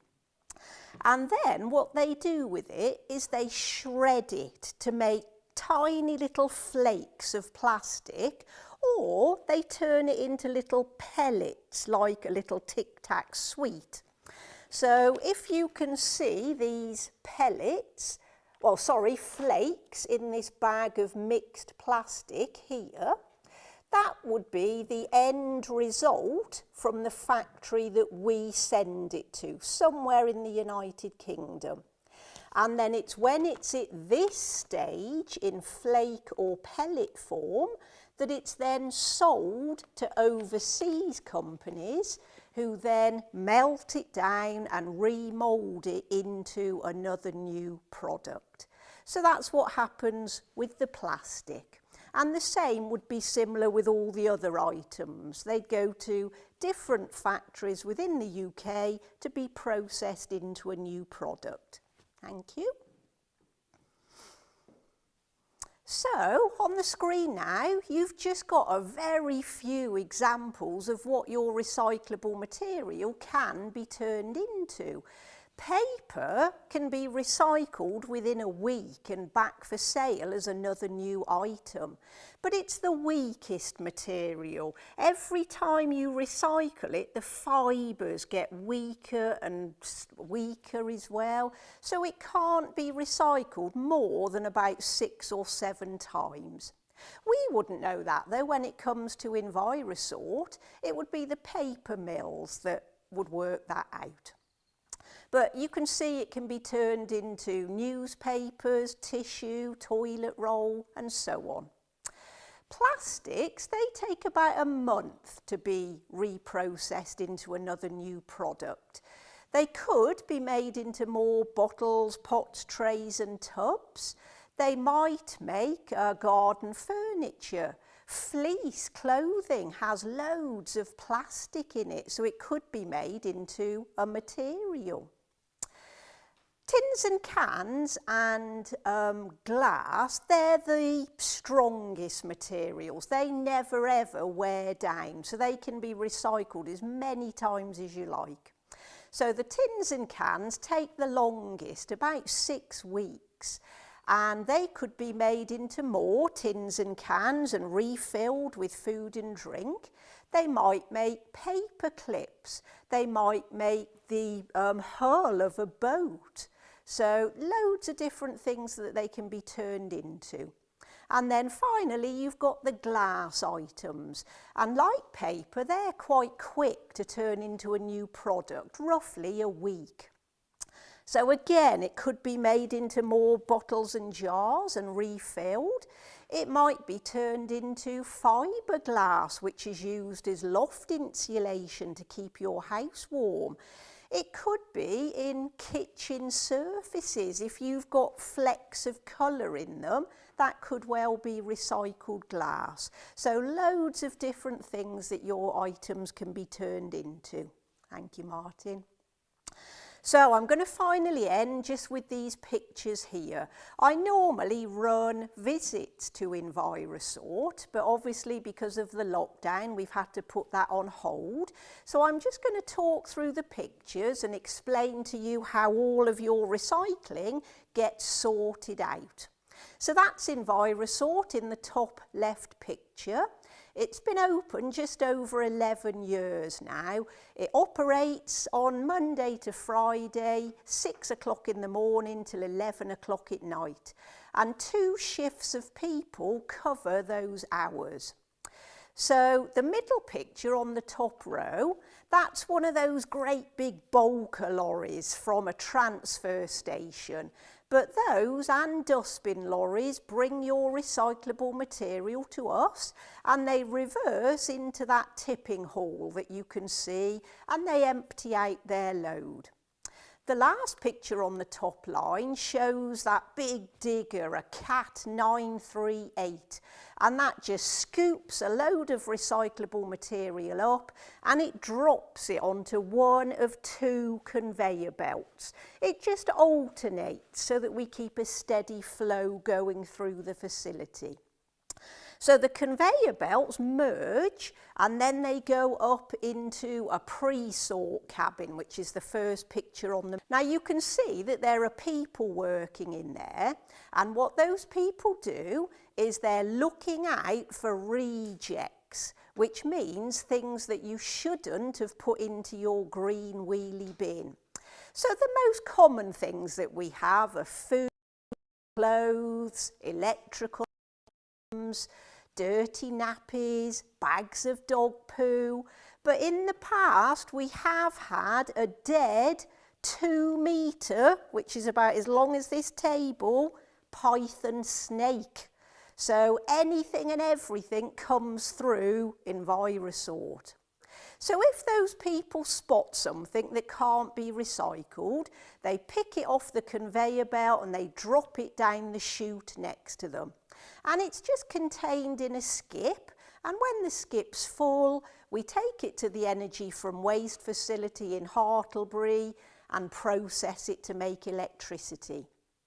So from the pre-sort cabin, all of your recyclables then start to go through the machinery to be sorted out. So the first machine that they go to is a glass breaker machine. Now the glass breaker is made up of metal rotating discs like this. So when all the material drops onto them, if it's made of glass, it smashes when it hits these metal discs. So all the broken bits of glass fall through the gaps onto a conveyor belt underneath, and it's taken away and stored in a container. But if you're not glass, you don't break. So you just surf over the top and you carry on to the next machine. So the glass breaker removes the glass bottles and jars. The second machine is a ballistic separator. Now we've got 2 of these, and the children at the Downs school, they're probably as big as your classroom. They're tilted slightly, they're great big green cubes. And inside the ballistic separator, there's a walking floor that goes up and down at the same time. And the job of that walking floor is to separate 2D objects from 3D objects.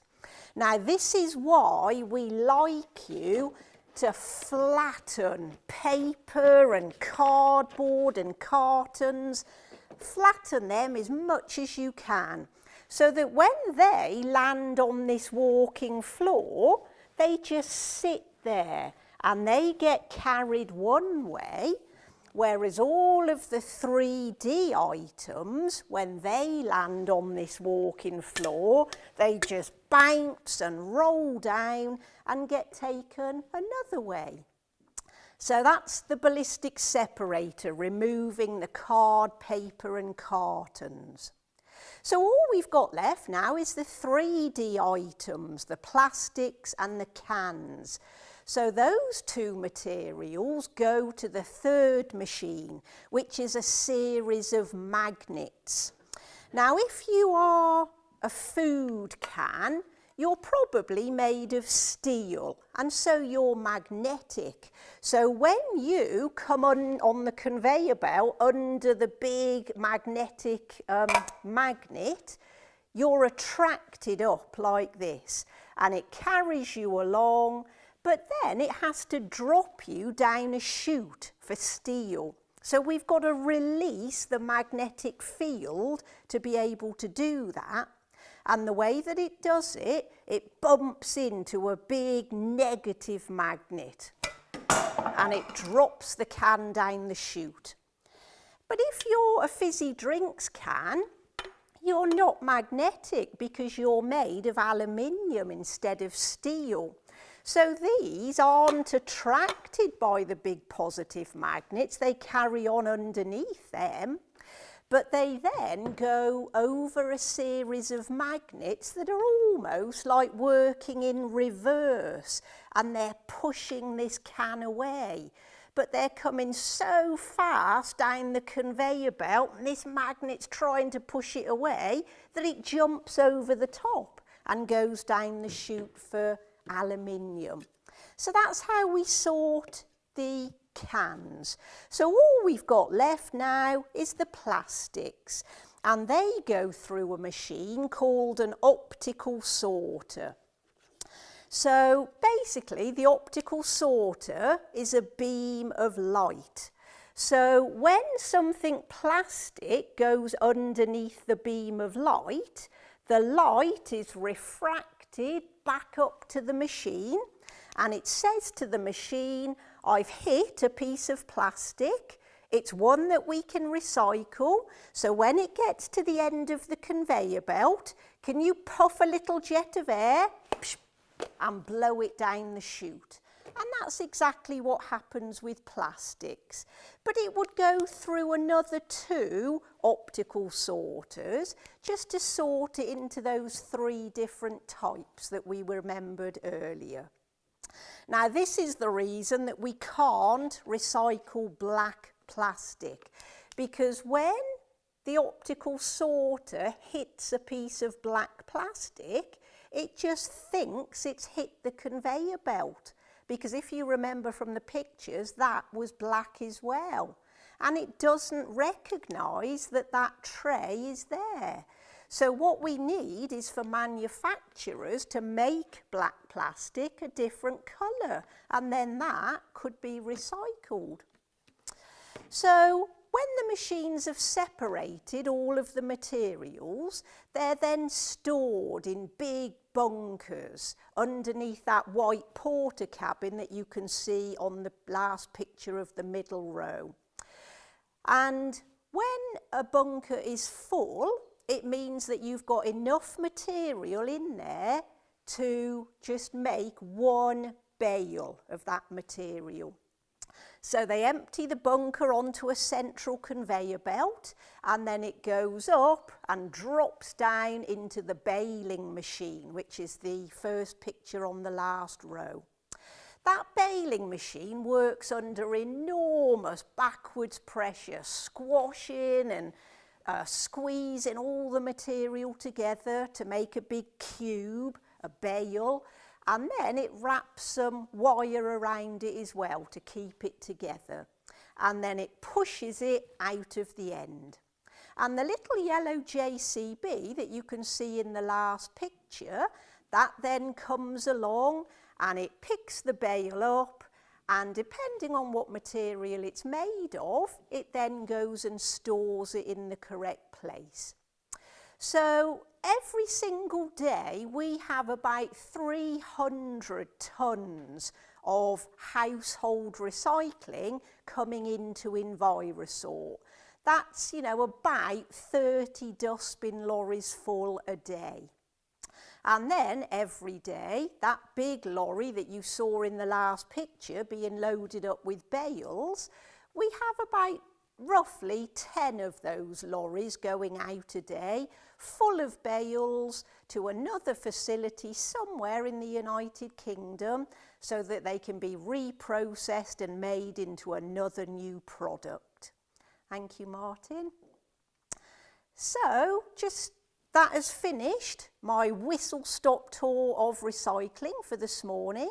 But like I say, at Envirosort, where we do sort your recyclables out, I usually do hold free 2-hour visits for schools. So if you're interested, look at our website, or my contact details are on there. I've not seen the Downs there, so you'd be very welcome. And we even reimburse your transport costs after the visit, so it's well worth coming. It's a 2-hour interactive session all about recycling, and then at the end we get to put on headsets and wear walkie-talkies round our neck, and we go up onto a viewing platform where we can safely see all of the sorting process in operation. So I hope you found it useful today, and I would love to see some schools and any adult community groups. It's completely free and open to you as well. So thank you for joining me, and enjoy the rest of your Earth Day. But if you've got any questions, I'm more than willing to try and answer them.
No bother. You can just laugh about it. Take two. Hello. Thank you so much for joining us. Happy Earth Day, everybody. A particular shout out to Class 3 at the Downs, who I know are tuned in. And perhaps if you have any thoughts on the things we're exploring during this presentation called Move the World, perhaps you could add them to the live feed. I'd like to hear your ideas if you have any. So my name is Eleanor Langthorne and I'm a senior lecturer in teacher education at the University of Worcester. And we're here to talk today about restoring the earth, the theme for today's Earth Day. So a little bit of the background for Earth Day, let me fill you in case you don't already know that Earth Day has actually been happening every year on April the 22nd since 1970. And it includes now, because it's become so big, about 1 billion people across 193 countries. We're going to have a little look now at a slide and think about what are the biggest problems in the world today. So I'm just going to ask you to have a little moment to think. What do you think those biggest environmental problems are? The environmental protections that we need to be thinking about, that Earth Day was designed to be thinking about. Now, some of you might be thinking pollution, perhaps. That might be the thing that appears first. You might be thinking about waste. You might be thinking about deforestation being one of the biggest problems, or perhaps even plastics in the ocean. Perhaps that's something that's a problem. Or you might be thinking about coronavirus, because we've heard so much about that in the news, haven't we? Well, there's no doubt that there are lots of problems that we can be thinking about and lots of environmental problems. But I also want to reassure you about there being a whole set of fantastic solutions and a global population that is working together towards them. The icons that you can see on the screen now, those that represent the United Nations and also the Sustainable Development Goals logo. I'm going to show you now a short video, just 5 minutes long, introduced by Malala Yousafzai to tell you what the Sustainable Development Goals are. Here we go. Hello, my name is Malala and I'm from Pakistan. We have a very urgent mission to complete by 2030 and you can help us. Together, we must fight inequality, end extreme poverty and respect our planet. I'm determined to do this. Are you? Excuse me. Hello? Have you got a minute? Well, this is important. We need your help. Imagine you're traveling in space. You're looking for intelligent life. You've been traveling for a while because space is very spacious. You've already spotted millions of planets with no life at all, lots of acid, lava, that sort of thing. But nowhere you'd go for your holidays. And then you see it. Earth. A tiny island in space. A little speck of water, rock and soil with a thin veil of air that we can breathe. There might be life out there in space, but here on Earth, it's everywhere. On the land, in the water, in the air. Plants, insects, birds, fish, and every type of living creature. Some beautiful, some, frankly, a bit weird. And people, billions of people like you and me. You know, beautiful, reasonably intelligent life. Well, I'm just saying. In most ways, we're just like the rest of life on Earth. We start from tiny seeds, and with the right conditions, we grow and mature. To do that, we all need the same basic things. No, not mobile phones, trainers and Facebook, but fresh water, clean air, and healthy food. Without those, we don't last long, no matter how smart our phones are. The good news is that Earth has enough for all of us. The bad news is we've got some serious problems in our way. The first is climate change. The way we're living on Earth now is damaging the very things we need to live. The fuels we burn are choking the atmosphere with gases we can't breathe. We're running out of clean drinking water, but some of us waste it on things that we don't need. And all of this is changing the weather, and that's not even the half of it. The second problem is inequality. Some people on Earth have far more than they need, and most people don't have nearly enough. Many live in terrible poverty. It's just not right. Millions of people are unable to get medicines or healthcare that could stop them from getting sick. or cure them if they do. In some places, children complain about having to go to school. In others, millions of children can't go to school at all. Is that fair? The thing is, we're causing these problems. So we can fix them too, if we all work together and get creative. Let me explain. If you think about it, all living things have superpowers. Birds can fly. We can't. Dogs can smell things we can't, which is not always a bad thing. Plants absorb gas that we can't breathe and turn it into air that we can. But human beings have a power that other creatures don't. We are the most creative creatures ever. Our heads are full of ideas and we're great at making things too. And with that power, we've already changed the world over and over and solved thousands of problems. So now we can do it again. The good news is we have a plan that can only succeed with your help. There is one organisation in the world that represents the people of 193 countries, and it's entirely dedicated to keeping us peaceful and working together. You may have heard of it, the United Nations. They have just announced the Global Goals for Sustainable Development. These are 17 goals to protect the planet against climate change and make the world safer, fairer and more just for everyone. We have to achieve these goals by 2030. The great thing about a plan is that we can check how we're doing as we go along, give ourselves a pat on the back if we do well, and try harder if not. 2030 isn't so far away, so we need to start right now. There's a lot we can do if we work together and get really creative. We can start by making these goals famous. So find out what they are and tell everyone, and ask everyone to tell everyone else. Then, and this is the exciting bit, see if there's something practical you can do to actually help. If we don't waste food, water or electricity, that would help protect the planet. If we all stick up for people who aren't being treated fairly and respect each other's human rights, that would make a big difference too. There are 17 goals altogether, so lots of different ways in which you can help. We also need some new ideas and new ways of doing things. What if being a girl or a boy made no difference to how safe you feel, the friends you have, or the places you could go? What if we found new ways to make water clean and drinkable? What if we could recycle all of our waste? What else do you think we could do? We all live on Earth, and we depend on the Earth to live. We have so many different cultures, but we only have one planet. If we take care of it and each other and share what we produce fairly and sustainably, everything we need is right here. Someday we may find intelligent life on other planets. In the meantime, let's see how intelligent we can make it down here for all of us. At home, on Earth. I'm just saying. Now, I've had the chance in my fantastic job at the University of Worcester to share that animation, a world's largest lesson animation, with a variety of learners of all ages, right the way from reception all the way up to postgraduates who are in their 40s and 50s and learning about becoming a teacher. And the reactions that I get from all of my different learners are really varied. I want you to think for a moment about how you feel about the Sustainable Development Goals based on that clip. What are you thinking? How are you feeling? Are you feeling positive and optimistic? Are you feeling hopeful? Are you worried?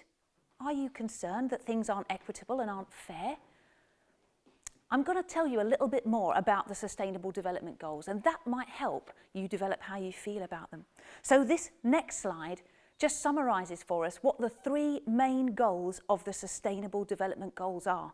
The goals that 193 countries have agreed to work on together, to collaborate on. And those are to end extreme poverty, to fight inequality and injustice, and to tackle this crisis of climate change. 193 countries have said, this is important, we need to do this together. And lots of educators all over the world have been working to create resources to help teach you all about it. And the world's largest lesson, where that animation came from, is one of those examples. On the next slide, we'll see that there are 17 different goals and each has their own fantastic logo.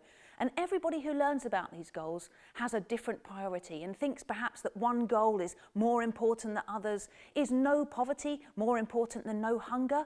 Is gender equality more important than partnerships for the goals? Well, I have a favourite, I'm going to be honest. My favourite is goal number 4, quality education, because it's not until we understand what the problems are by learning about them that we can begin to think about the solutions, which is why Earth Day is such a fantastic opportunity to connect us with the Sustainable Development Goals. But there's one part of Goal 4 in particular, which I'm really passionate about sharing with you today. Each of the goals has loads of sub-targets. There are 169 of them altogether.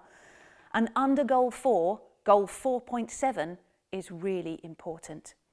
Goal 4.7 tells us that all learners, all of you, everybody who's at school, everybody who's learning at any age should acquire knowledge and skills needed to promote sustainable development. So you'll be able to see these wordings on the next slide. But what do we mean by sustainable development? What do we mean by development? Well, if we think about ourselves as developing, we think about how we change over time, about how we grow, about how we perhaps get bigger and better at something that we're doing. What do we mean by sustainable development? Sustainable development is defined as development that meets the needs of the present without compromising the ability of future generations to meet their own needs. So ensuring that people that are alive now have what they need to thrive and survive without affecting the needs of future generations to thrive and survive and have all that they need to do that. This definition in 4.7 also talks about the need to be learning about sustainable lifestyles, about human rights, about gender equality, and about promoting culture in peace and non-violence, global citizenship, and culture's contribution to sustainable development. So we recognise that goal number 4 is really important from an education perspective for all of our learners in school. To that end, we've decided to try and come up with a project to help all of our primary learners learn more about the goals. If we know more about them, we can do something about them. So our project is called Move the World. And the idea is that all of those who participate will learn about all of the 17 goals. There are on this poster, a poster that would go up on your classroom wall and perhaps a giant size one in your hall, there are footprints that represent daily activity. For every 15 minutes of daily activity, and that could be star jumping, that could be roly-polies, that could be running around the playground, that could be running around the gym or skipping or hopping, 15 minutes of any exercise will earn you one of those footprints. And as you make your way around the world, moving around the world, you then will land on different countries around the world. You can see the flag symbols represented. And as you learn about, as you land on that country, on that footprint, you will have an opportunity to learn all about that country and how one of the SDGs, one of those sustainable development goals, is being implemented there. And as you get to each country, not only do you get the chance to learn a bit more about them, you also get the chance to earn a fabulous pin badge. There's one for each country for each sustainable development goal. So 17 badges that you can earn all together. So if we look at the next slide, you can just see a little picture of them. The idea for us is that you will earn these badges because you are goal number 3, you are keeping yourself healthy. So we're thinking about your well-being. And goal number 17, you'll earn at the end because you'll have participated in a partnership with all of the people, hopefully in your class, who will be doing this daily movement, moving the world and moving our thinking about the Sustainable Development Goals along, learning about the Sustainable Development Goals in different countries. We've also come up with a few golden rules at the university that we thought it might be useful to share with you. These are golden rules that you can put into action straight away if you're not doing these already. And I'm sure that some of you are doing these at home and in your schools. But here are the 10 golden rules we thought might be most useful for pupils to be thinking about in relation to Earth Day. So rule number 1, drinking more tap water to keep yourself healthy and hydrated. Walking, cycling or scooting to school or to the shops, so trying to minimise those car journeys. Using both sides of a piece of paper, you can see in a moment that my notes are written on both sides of this piece of paper that I'm certainly using. Eating more fresh fruit and vegetables and asking for these as snacks rather than sweets. You get to make decisions as you get older about what you choose to eat, and it's really important that you're keeping yourself healthy. Switch off computers and lights and turn off your chargers at the wall. That's certainly something you can help remind your teachers about at school too. And if you are cold at home, popping on another layer, adding a jumper rather than putting the heating on. It would be useful to reuse your cups, to save on washing up, or to have a keep cup or a keep bottle that you use all the time, as well as, of course, picking up litter and not adding to it, not ever putting your litter on the floor, but putting it in the bin or recycling it if it's recyclable. And then also another simple thing you can do to try and save water is to turn off the tap when you're brushing your teeth and to share your toys and share your belongings with other people. I'm sure that you are all taking individual actions in your homes, in your families, and also collaborative actions in school. And you've certainly had an opportunity today to learn about lots of practical things through the Malvern Town Council Earth Day that you can implement in your school grounds and in your own gardens to try and increase biodiversity. The Sustainable Development Goals are a beautiful framework that we can all use to help us move our sustainable behaviours forwards. And one of the most important things is that we know what is happening and what those goals are. So Goal 4, Quality Education for All, is essential in terms of moving our sustainable development conversations forward. So I'm going to urge you, all the pupils at the Downs from Class 3 who are tuned in today, to perhaps get a copy of those 10 golden rules and add those 10 golden rules, maybe stick them up on your fridge, or maybe you could stick them up at home on the wall. Maybe you could share them with other people like the video encouraged us to. Oh, I can see you. Maybe give me a wave, everybody there in Class 3 at the Downs. Can you give me a wave? Oh, that's fantastic. Thank you so much. Oh, it's joyous to see you. Could you give me a thumbs up if you already use a reusable bottle with your drinks at school? Give me a thumbs up. Excellent. Well done, everybody. Superb. Great to see so many hands. You're even sharing them with me. Well done. And how about turning the tap off when you clean your teeth? Do you do that? Raise your hand if you turn the tap off when you clean your teeth. Oh, superb. We've got a goal that we can do already. Well done, those of you that are already turning off the tap when you clean your teeth. Now, these seem like really simple steps, don't they? They are. They're really accessible. They're something we can all do. And when we add up those amounts of water that are being saved, it is a large volume of water if we all start to undertake these small practices. So I'll encourage you to, yes, do those 10 golden rules, but I'd also encourage you, as per the United Nations Sustainable Development Goals, Goal 4, Quality Education for All, to have conversations with other people about what these goals are. 193 countries have said these goals are important. 193 countries, billions of people have said we need to work together to end climate change, to end extreme poverty, to fight social injustice and inequality. There's a really big plan and you can be part of it. Thank you so much for joining me for our Earth Day today. Good luck with implementing the 10 golden rules.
Hi, my name's Anna from Creative Clay. I hope you're having a fabulous Earth Day and you've enjoyed all the activities so far. I'm here today to show you how to make seed bombs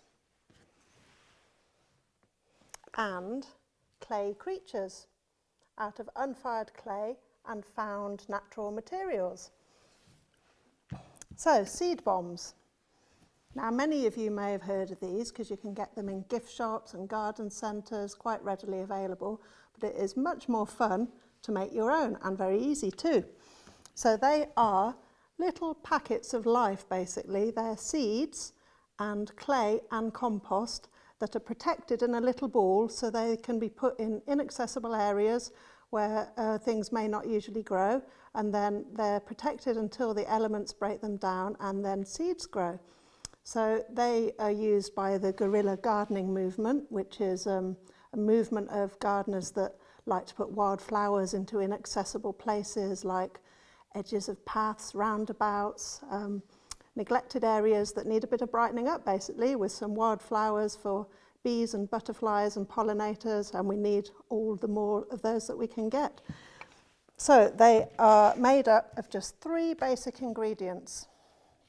So if I hold this up, hopefully you can see. So basically, they are made from compost. Now, peat-free compost, that is really important. Hopefully, most of you have already changed to peat-free compost. But for those of you that don't know, peat is a non-renewable resource. It takes thousands of years to make a peat bog. A metre of peat takes 1,000 years to be produced. So really important to get peat-free compost. And my other ingredient is powdered clay. Now this is readily available online, but I'm also going to show you afterwards how you can make seed bombs an easy cheat way with just clay that you would buy from an art shop or online, but support your local art shop if you can, that'd be fantastic. Okay, so my ratio, I'm going to be using 1 spoon of peat-free compost. Now hopefully, Malvern Parish, you're all there. If you are, can I see you and give me a wave? Hopefully you've all got your ingredients and you're going to be mixing along. Hello! Oh, fabulous to see you all. Hello! Hopefully you've all got your ingredients there and you're going to start mixing along with me. So we need 1 spoon of your compost, 1 spoon of your powdered clay, and then the very important ingredient obviously is seeds. Now these are Californian poppy seeds that I've gathered from my own garden. You can buy any wildflower seeds as long as they're bee and pollinator friendly. That's the important thing. Now Malvern Parish, I think I've given you poppy seeds from my garden as well. So you can add a pinch of those. Hopefully one of your teachers is going to come round and add a pinch to your mix. So I've got my clay and my compost, and then I'm just going to add a pinch of seeds, just like the end of a teaspoon, and then adding the water. Now this bit you need to be really slow and just add a tiny bit, so just a couple of drips at a time, like when you're cooking, you don't want it to get too wet. So I just add a tiny bit, then I mix it up, tiny bit at a time. You just want to get the right consistency. And it's quite a sticky mess. We're going to get mucky. I hope you like getting mucky. I like getting mucky. There we go. Scoop it up. Pat it in your hands. Roll it into a ball in the palm of your hand. If I show you that. Can you tell what I spent my childhood doing? Making mud pies, digging up clay from the bottom of the garden, and rolling it into a ball. And there we have, in the palm of my hand, a little ball of life. That can transform a neglected area of land into a patch of wildflowers. That's really quite amazing. So a really good way to dry these out is to just pop them in an egg box. I'll show you these ones that I made earlier. and then that dries them out, and then when they're dry they'll be ready to pop out into maybe your garden or your forest school area, or maybe you can give one as a gift to people, or find a little neglected patch of land that needs brightening up. Okay, I'm going to show you as well, like I said, an easy way if you can't get hold of powdered clay. Regular clay is available from your local art shop or online if you can't get to your shop. So the way you would do this is you just get a little ball of clay, roll it in your hand, flatten it on the board. So you've just got a flat round piece. Then into this flat round piece we're going to just kind of make it into a little scoop, and I'm going to put a pinch of compost, and where are my seeds? There's my seeds. A pinch of seeds, and then you just pinch it together like this. It's like making a tiny little pasty. There we go. So we pinched it together, and then, like you just did with the other one, squish it into a ball, roll it in the palm of your hands, and there we go. We've got another seed bomb. This one's a little bit different because it's encased in clay, whereas the other ones are a combination. So it'd take a little bit longer for the elements to break it down, but it would basically still do the same thing, and they're a lot quicker and easier to make if that's what you've got access to. Now, if you're lucky, like I was when I was a little girl, I had clay at the bottom of my garden. So if you've got clay at the bottom of your garden or in your school or anywhere that you know locally that it's okay to get it, then you can dig up some of your own clay and you can make it with your own clay. Okay, now, next thing, I am going to show you how to make clay creatures. This is an owl, in case you can't tell. So, all of you at Malvern Parish have got a ball of clay. So, it's time to get hold of your ball of clay. Pat it, squish it. Get it nice and workable.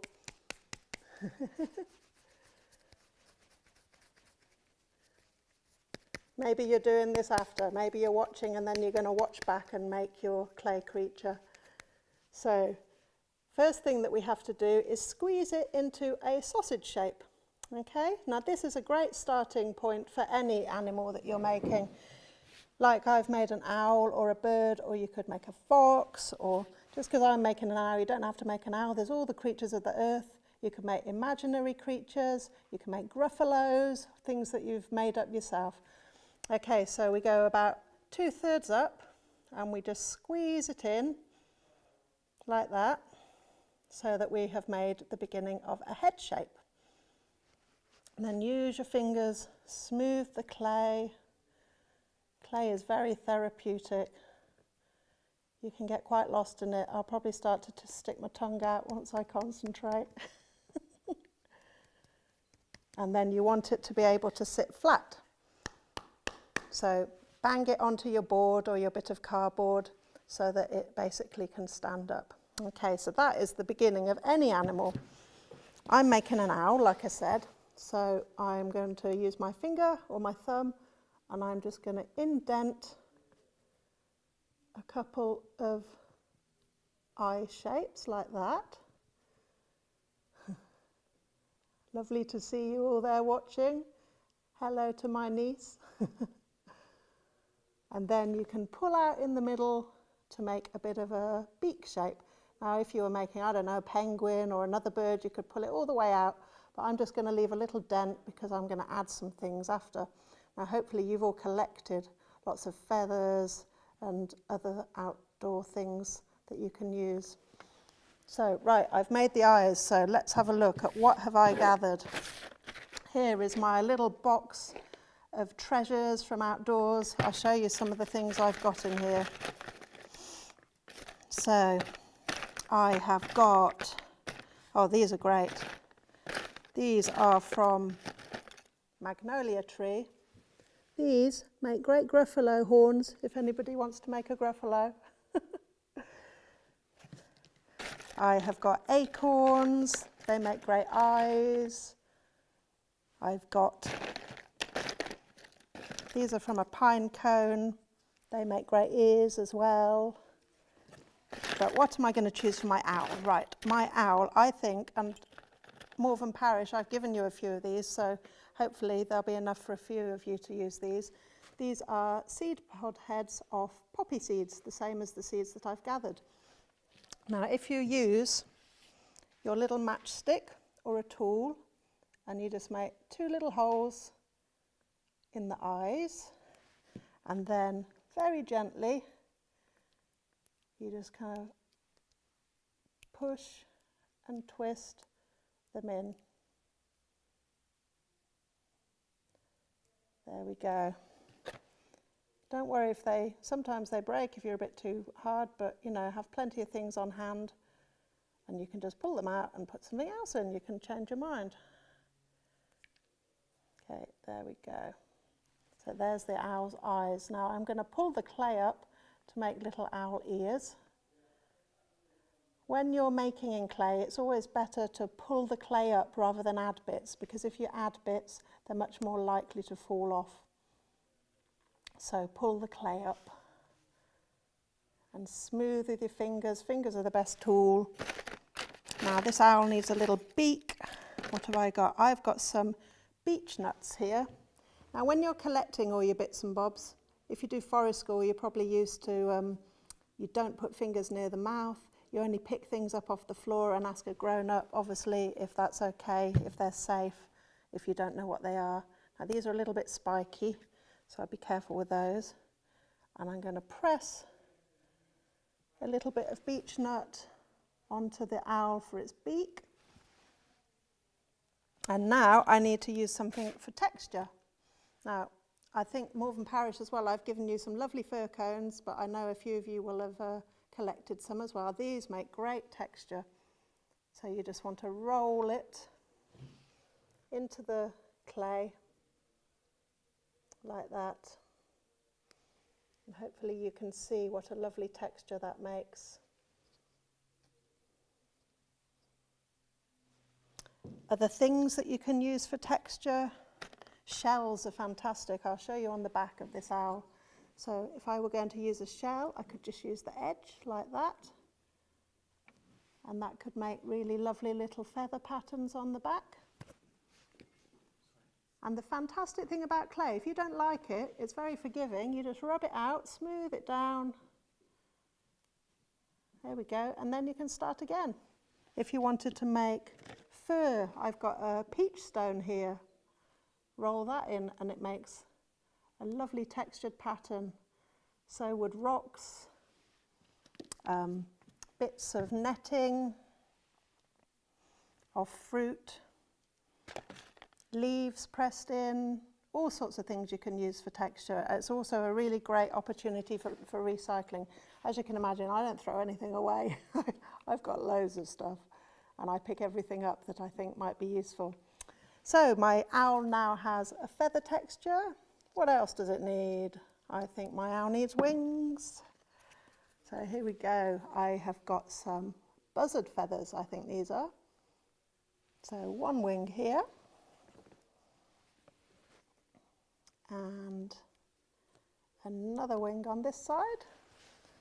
And my owl is nearly ready to fly. One more thing, I think. When you are looking for all your bits and bobs, if you can find a little bit of a forked twig like that, looks like a little foot. I'm going to, if we pop them in that way so it can still sit down. There we go. That gives it a bit more character, doesn't it? So he's got his little legs and now he can sit down. Now, I said about using your seed bomb mix with your clay creatures. So how can we use our seed bomb mix? Oh, I've put it on this side. So when you're making an owl or a bird, I think a really nice thing to do with the seed bomb mix is to make little eggs. Okay, so you would just roll them into a little egg shape. Looks a little bit like a owl pellet as well.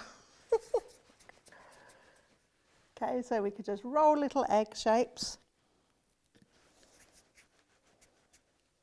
And then what else you could do for your owl or bird? How about you make it a nest? So this is just silver birch twigs, and I've twined them round together, and I've used biodegradable twine. That's really important because you're going to be leaving it outside, maybe in your forest school area. So then when you decide somewhere you want to leave your owl, you could put it in its nest with its little seed bomb eggs. And there you go.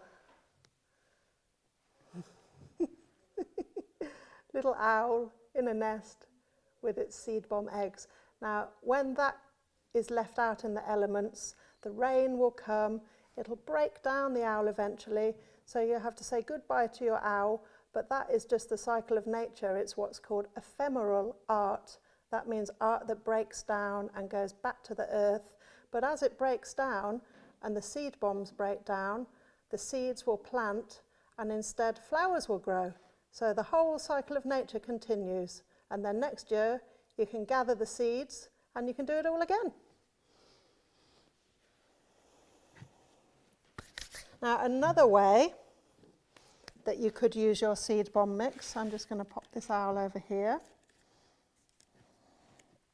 You could make your actual creature out of seed bomb mix. So if you were to make a much bigger ratio than the one we just did, you know, do your maths and make a big batch of it, then we can use it like it is clay. So obviously there is clay in that and compost and seeds, so we can actually make our creatures out of that. Now, when I was a kid, I spent, as I said, many hours digging clay from the stream, and I always used to make hedgehogs. I loved hedgehogs. If you're lucky enough, you might have hedgehogs in your garden. If you leave gaps in your hedges and fences and leave little areas of your garden wild, then you could be lucky and get hedgehogs in your garden like I have. Very pleased that we've got hedgehogs in our garden. So you can squeeze it so you get a little kind of snout shape like that. And again, you can use your finger or your thumb to make little dents for eyes. Something for eyes, acorns, little acorn cups. They make great hedgehog eyes. And then, here's one that was made earlier. You put lots of twigs for the spines, and basically this hedgehog would break down like the other one and decompose, but hopefully you get lots more flower seeds because this has got lots of seeds in the mix. So the hedgehog would disappear and the flowers would grow, and maybe it would make a little edge where real hedgehogs came and hid as they were foraging around in the middle of the night. So that's a way that you can make smaller creatures with a little bit of your seed bomb mix. Okay, so I'm just going to, before we finish, show you some examples of things that other children have made at workshops. So here we have got a kind of dragonfly fly. We've got birds, oop, coming the wrong way, flying in this way. Feathers are great. You know, it's easy to make just a little bit of clay and a couple of feathers and you have a bird of any kind. This one's a lovely one. Just very simply, here is a reindeer's head, you know, just a sculpted head, little snout and eyes, and then 2 antlers made from twigs. So it can be so simple, you can make a beautiful creature. And of course, any of these could be made with the seed bomb mix rather than just the clay.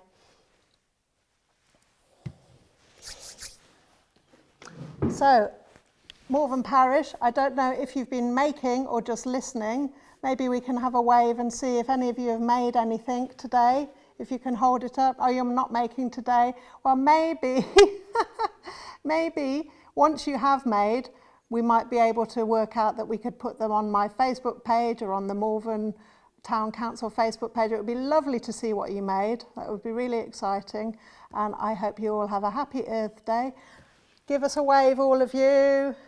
Give us a wave. Happy making, happy growing. Spread the word about peat-free compost. Spread the seed bombs and plant lots of things and get mucky hands. Bye-bye.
live snakes. Thank you very much. My name is Nigel Hand. I'm a local ecologist within Herefordshire, but I spend a lot of my time around the Malvern Hills district. Today I'm going to talk to you about the reptiles and one amphibian that you will find locally within the Malvern Hills area. I want this talk to really get across to people what lives locally within their sort of environment, and to have a better appreciation and understanding of local reptiles. Okay, first slide. And this is my introduction slide. It's showing a grass snake. We'll talk a little bit about grass snakes as we go on. Okay, next slide, please. So, you might have to click that again. Yep. We have 2 lizards and 2 snakes within Malvern and the Worcestershire district. On the left hand side there you can see the slow worm. The top 2 are lizards, the slow worm and the viviparous or common lizard, and below that you also have the grass snake and the adder. Now the 2 you're most frequently likely to bump into are the slow worm, which is more of an urban reptile, and the grass snake. So within school grounds, for instance, I regularly hear of stories of slow worms and grass snakes within school grounds. The other 2, the common or viviparous lizard and the adder at the bottom, are particularly localised, but they are found within Worcestershire and on the Malvern Hills within specific areas. Okay, next slide. Now to some of you, this is the snake that most people are either fascinated by or quite fearful of. It's the northern adder, the UK adder. Recognisable by the zigzag markings on the back. This is actually a male, that black and white coloration, and the zigzag pattern all the way down the back, the black and white coloration, and the sort of black head and V-shaped mark on the head. Notice on the males they have quite a dark blotching down the flanks, and at this time of year, and I'm talking about April, this is the colour male adders tend to be. Okay, next slide. I should show you actually the size of an adder. Just grab this. I don't know if I'll do this later, but this is a sort of plastic rubber representation of an adder. So to give you an idea of the size of these animals, that would be the actual size of an adder. I obviously wouldn't be handling an adder or any UK reptile. They are best left alone and undisturbed. But that gives you, rather than looking at the slides of very large blow-ups of animals, this is the sort of size scale of an adder. Okay. Oh, in the picture here we've got a male and female adder. You can see that there's a difference in the sexes. The males are the black and white, as I've shown you before, but the females are brown, so you see a larger, more robust looking snake. And that's quite unusual in our UK snakes, that they are different coloured. So it's known as sexual dimorphism, so males and females are different. And if you're lucky, on walking around, you may actually see a male and female or a group of adders together. It's that time of year. Okay, next slide. Adders tend to bask, they're ectotherms or cold-blooded, as are all reptiles and amphibians. So to get warm and to be at an operable temperature, they have to bask in the sun. So you can see this snake here is basking nicely in the sun, flattened out on bracken. Bracken is quite a favoured habitat of adders within the Worcestershire area. Okay, next slide. Adders give birth to live young, and now you can't really get an idea of the size of this snake, but it would be about anything between 15 and 17 centimetres, probably, to give you an idea, the size of a pencil in reality. So it's a tiny little snake. The female adder gives birth to babies around end of August, September time, and they can live for anything from 10 to sort of about 25 years would be a really old adder. So something to be aware of, that these snakes have a capacity to live quite a long time. Okay, next slide. And as you're probably aware, snakes don't chew up their prey or able to tear their prey up. They have to swallow prey whole. They have the capacity to swallow species such as voles, mice and birds. So this adder here has eaten a vole, and you can see by the swelling in the stomach there, you can see the skin showing between the scales. Okay, next slide. And there we have a female adder on a hibernation area within the Malvern district. So you can see there that she's coiled up and the habitat around her. Okay, next slide. Again, this shows you how cryptic or well camouflaged the adder is in its environment. The environment is very important to the snake, so they like to live within a specific type of habitat. Adders particularly favour landscapes where there's well-drained soils, it's quite acidic, sandy soils, and particular types of vegetation such as bramble, bracken, gorse and heather. So there are heathlands associated species, specific habitats, and an indicator species to the health of that environment. Okay, on this slide we have a female adder, and during my work on sites I get to know particular individuals by their scales on their head or the markings. So this one was named Raven because of the shape of the mark on her head. You can see there, to me, that's the silhouette, sort of silhouette of a bird potentially.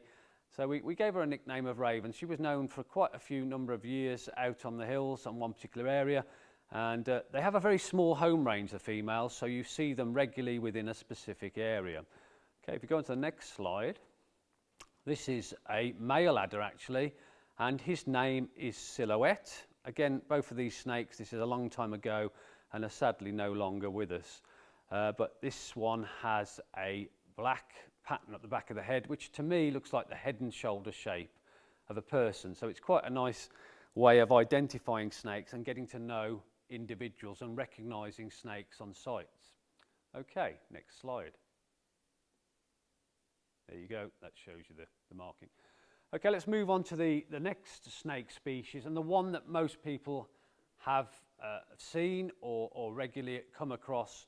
And it's a species that can turn up in gardens within the Malvern and Worcestershire area, especially if you live in a rural situation with a pond perhaps. This is the grass snake or ring snake, and they have a yellow and black collar behind the head, making them identifiable. And you can see as well, if you look closely at the eye, it has a round pupil, which the adder doesn't have. If you've obviously got to get close to see that, and the snake's got to stay still. But you can see that the round pupil, the marking behind the head, and there are some snakes barring down the flanks. They're quite a large snake. Our adder is only about 50 to 60 centimetres, whereas the grass snake can get up to about 150 centimetres, and they're a large snake. The record for a UK grass snake is about 1.8 metres, which is a huge snake. They're aquatic, and you'll see in the photos the sort of habitat they like to live in. Okay, next slide. Close up there, and something you'll see later on is the tongue, why the tongue flicks out. I'll explain a little bit about how the snake's sense organs work and a little bit about the physiology of snakes. There you can see the round pupil on that snake, and you just about see the yellow collar behind the head. A very beautiful snake, and a very sort of fast moving and very alert snake as well. You struggle to creep up on these animals. They're very alert to your presence. Okay, next slide. There you go, a snake playing dead. This is what the grass snake does. If it's disturbed, it will lie on its back with its mouth open and play dead. And this obviously convinces any predator or somebody trying to harass the snake to leave it alone, and they will disappear. Okay, you can see the tongue hanging out there as well. So the habitat, as I mentioned, is a combination of dry and wet habitats. They like to be by water, and there's a reason for that. They feed on amphibians. So we'll go to the next slide. So if you do build a pond, you will have frogs and newts, and you may get a grass snake appearing in your garden to eat those creatures. This snake isn't ill. It's quite fascinating that they go through a phase where their eyes go very milky and it's just about to shed its skin. His eyes will clear up and his skin will clear up a little bit, and then it will go into the next phase of shedding the skin. If you go to the next slide, this shows you a grass snake's skin, and what happens is the skin comes off the top of the head from the lower jaw and it rolls inside out. It's a bit like taking a sock or a stocking off. The outside will be on the inside, if you can understand that concept. So the skin comes over the head and rolls down the body. And you can see on that slide that the eye caps come off when the snake sheds its skin, and you can just about make out the sort of markings of the collar behind the head. So there you go. There's no obviously colour to the skin, it's just one fragment of skin. Okay, next slide. Helping grass snakes, well, as they're quite an urban snake to a degree, and an animal that you're probably likely to get in the garden, or if you have an allotment or within a sort of school grounds, building compost heaps are very good for grass snakes, and manure piles. They like to lay their eggs in manure piles. And if we go to the next slide, this shows you the eggs of a grass snake. They're egg laying, whereas adders give birth to live young. And there you go, there's a little baby grass snake breaking out of the egg on that slide. And that would happen, that the eggs are laid around sort of June time, and they'd be hatching around August, September as well. So this is our other reptile that we're likely to encounter, particularly on the Malvern Hills, the viviparous or common lizard. It's not as common as it used to be, and it's not a big lizard by any means. You're probably talking about 12 to 14 centimetres in length, of which the tail is about over half the body length, if they've got a full tail, because they can break their tails off to avoid a predator. Now you notice with the lizards, if you look closely, they can blink, which a snake can't do. They have eyelids, and obviously they've got legs, which a snake doesn't have, and a little ear opening there as well at the back of the head. Okay, next slide. There you go, that's a common lizard. And again, you know, you can't really see the concept of the size on this thing, but again, it's a small animal, as I said, about 12 centimetres, and they can be a greeny hue or a brown. Next slide.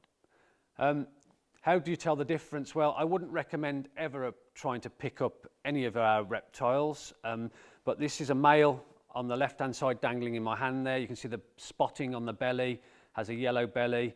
They have scales and a round tail. Some people confuse them with newts, which have a triangular tail profile. And the one in the hand there, the other hand curled up, is actually a female. It hasn't got the spotting and a bright coloured belly.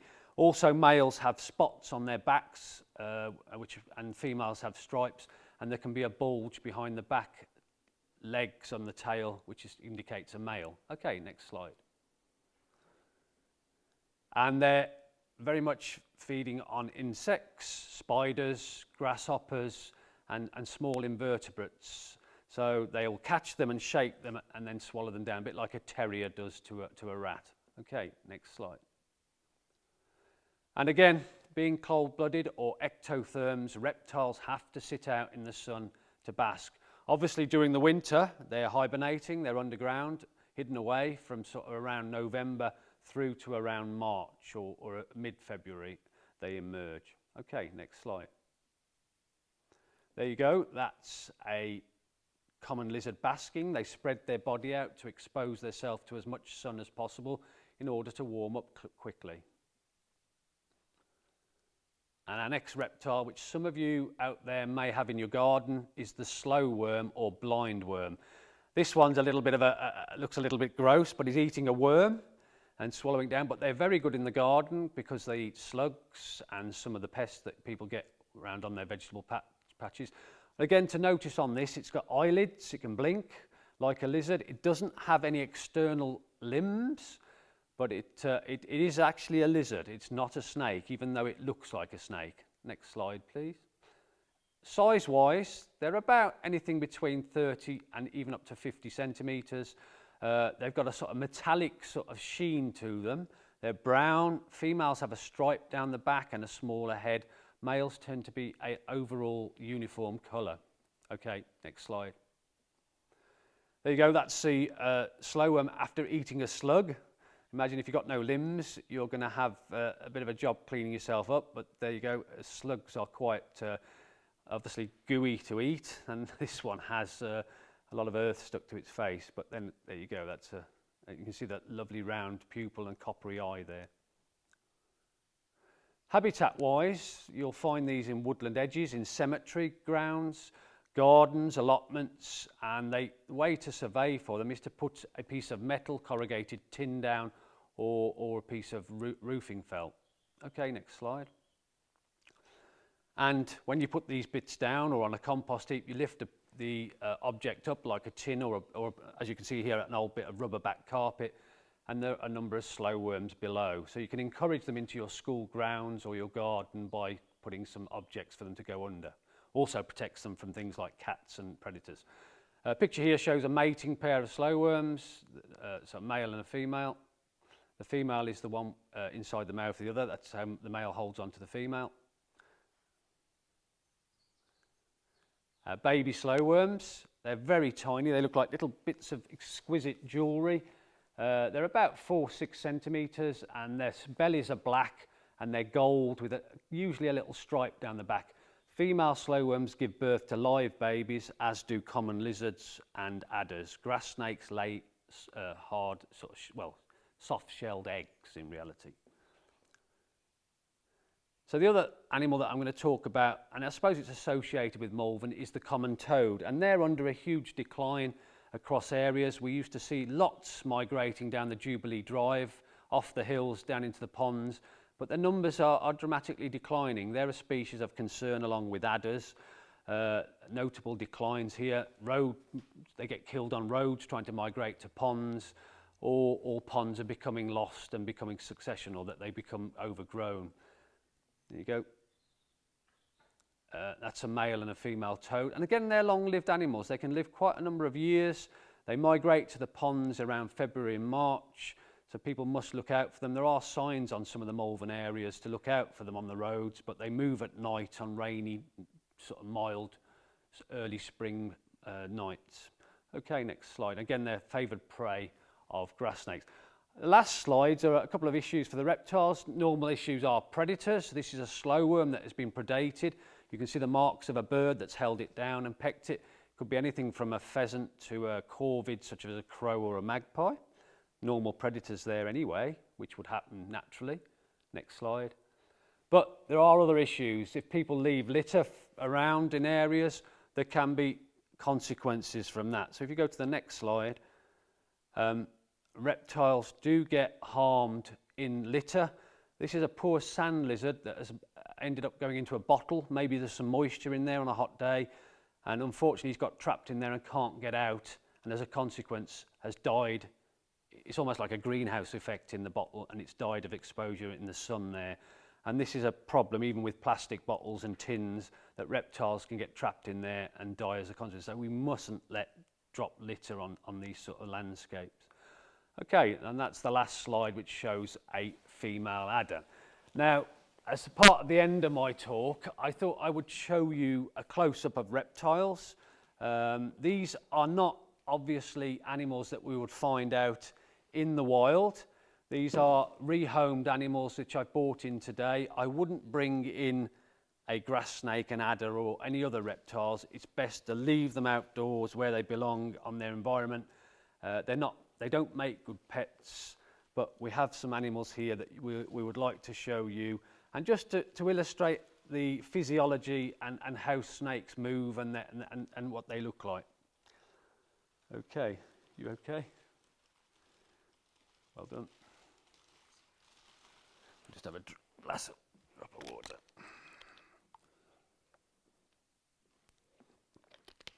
Thank you very much, Claire. That's very kind of you. So, we've got a classroom waving there. So, I'll hold this one up. This is actually, I don't know how close you can get in on this one.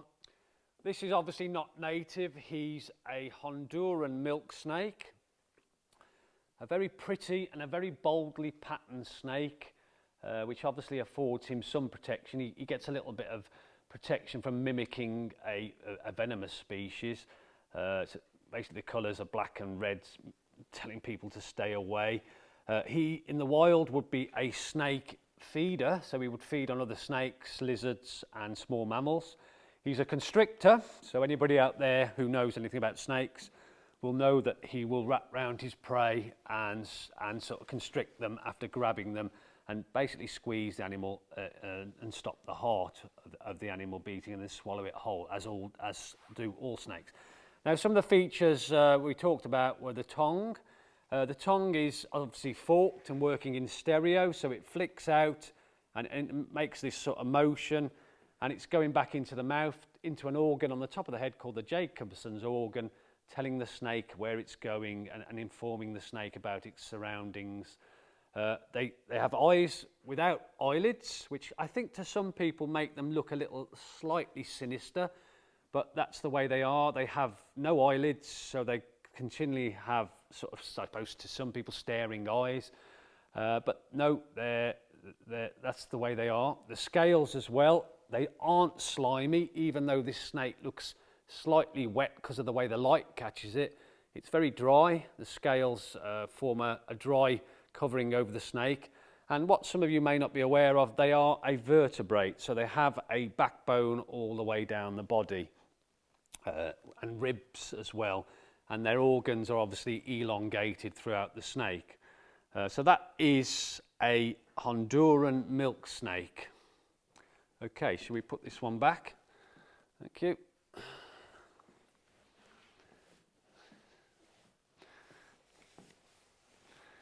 And what have we got next? Do you want me to give you a hand there? Yeah, okay, well done. Yep. What you'd probably do is get the other one out and put the lid back on. Thank you very much. So a lot of these snakes that I have are long-term pets. If you want a pet snake, you must really consider about the welfare of that animal and the long-term side of it, that you're going to be having a pet for quite a long time. You've got to really think about how you're going to house it and look after it. They're quite complicated, so it takes a little bit of research to understand keeping reptiles. I personally get a lot more enjoyment out of seeing animals in the wild in their natural landscapes. So this is a corn snake, a North American species. The one you saw earlier was a South American species. This one is associated with the eastern side of the United States, from sort of Texas, Carolina and Florida. So it's a lovely snake. It's also a little bit unusual in its coloration. Normally they're a bit darker than this, but this one has a lack of dark pigment in its makeup. So we know it as a hyper-melanistic corn snake. Again, this is a rehome snake. Somebody couldn't look after it, so I took it on as a pet. You can see he's also got pink eyes. I don't know how well you can see on the footage there. And again, the tongue's popping out regularly, tasting the air. These will feed on rodents as well. They're constrictors. We failed to tell you on the talk, the grass snakes catch their prey whole and swallow it alive. Adders are obviously venomous, so they use their venom to dispatch their prey. Whereas these snakes use speed to grab the animal, grab it with the mouth, and then wrap coils around it. And that could be anything from a mouse, a rat, a bird, or a bat. They're quite good at climbing trees, and they will climb up into bird nests and things in the wild. But these are captive born. They've never come from the wild. They've been born in captivity. So this is obviously probably almost fully grown now. So it's quite a decent one. What I'd like to say at the end is I think it's very important to help wildlife. In my day-to-day work, I'm sort of, I suppose it's an Earth Day every day for me. I'm out looking for wildlife and helping wildlife as part of my job as a reptile ecologist. But you can help reptiles by, and particularly obviously our native species and amphibians, by doing something with your garden. Putting a pond in, for instance, is really good for our amphibians. And a compost heap as well for grass snakes. If you've got grass snakes in the area, add a compost heap or a manure pile, or even a hibernation area which you can build out of logs. Build a little bank of logs if you're doing any sort of tree removal or you're cutting some scrub down. Build a sort of rough area, or leave a rough area within the school grounds for these creatures. because they need all the help we can have, and just do a little bit for them. I've built a pond in my garden, and I have up to 40 frogs every spring in the pond, so you know, we can all do our bit to help them. Okay, thank you very much.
Breathe.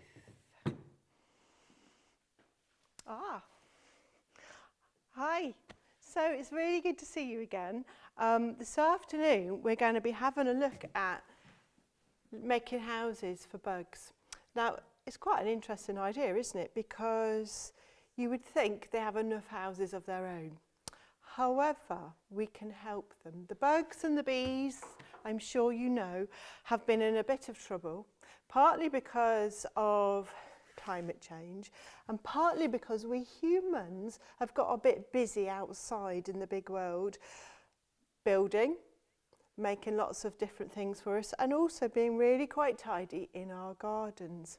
Now, we all like a tidy garden, I imagine. However, if somewhere in your garden or a space where you live or a balcony or anywhere, if you can't do it in your garden, maybe your friend's garden, maybe you could volunteer and help in a park garden or something, or your school garden.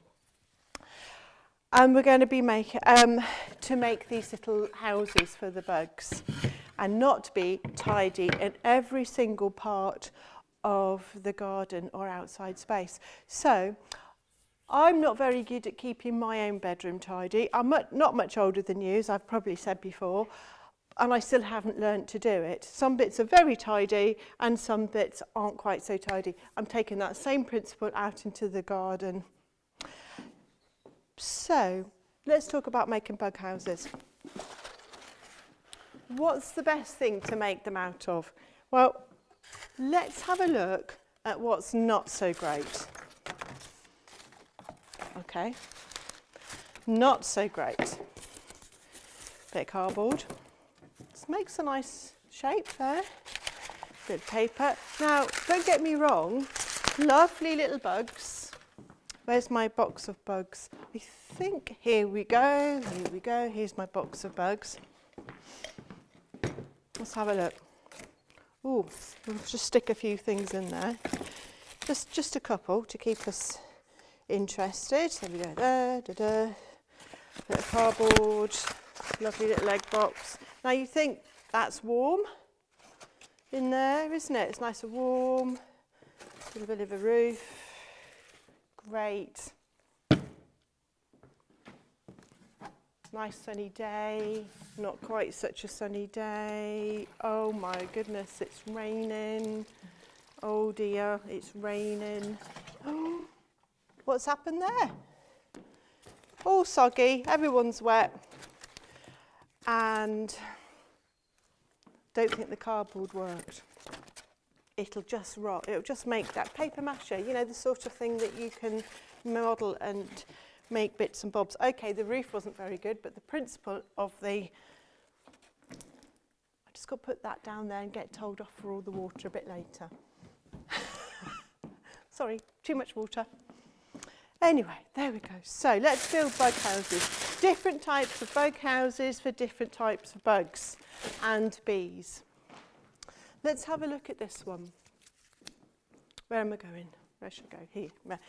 So this, sawn down some branches of a tree that were getting in the way. The tree's still there. And I've drilled into here lots of different size holes. These are going to be really good for those tiny little bees and wasps and spiders and all sorts. They're different sizes because the bees and the wasps are all different sizes. Now, what I am going to ask you there, if you do that, no, we'll do that in a minute. These holes are 20 centimetres deep. And the reason they're 20 centimetres deep is because when the bee goes in the hole and tunnels that out, makes a nice little hole all the way down there, the female's eggs are at the back and the male eggs are at the front. Okay? If you have a stick that's only that size or a hole that's only that size, 10 centimetres or less, you'll only get male ones, which is not great for the bees. So try and remember that sort of size. Any holes are better because someone will live in there. So that's one type of bug house. There we go. Let's plop that over there. So, look what I found. I found this in my garden, and I'd obviously put it to one side because it's broken. Old flower pot. Do you know who that's going to be fabulous for? Any ideas? If I put in, here I've got a box of tricks here.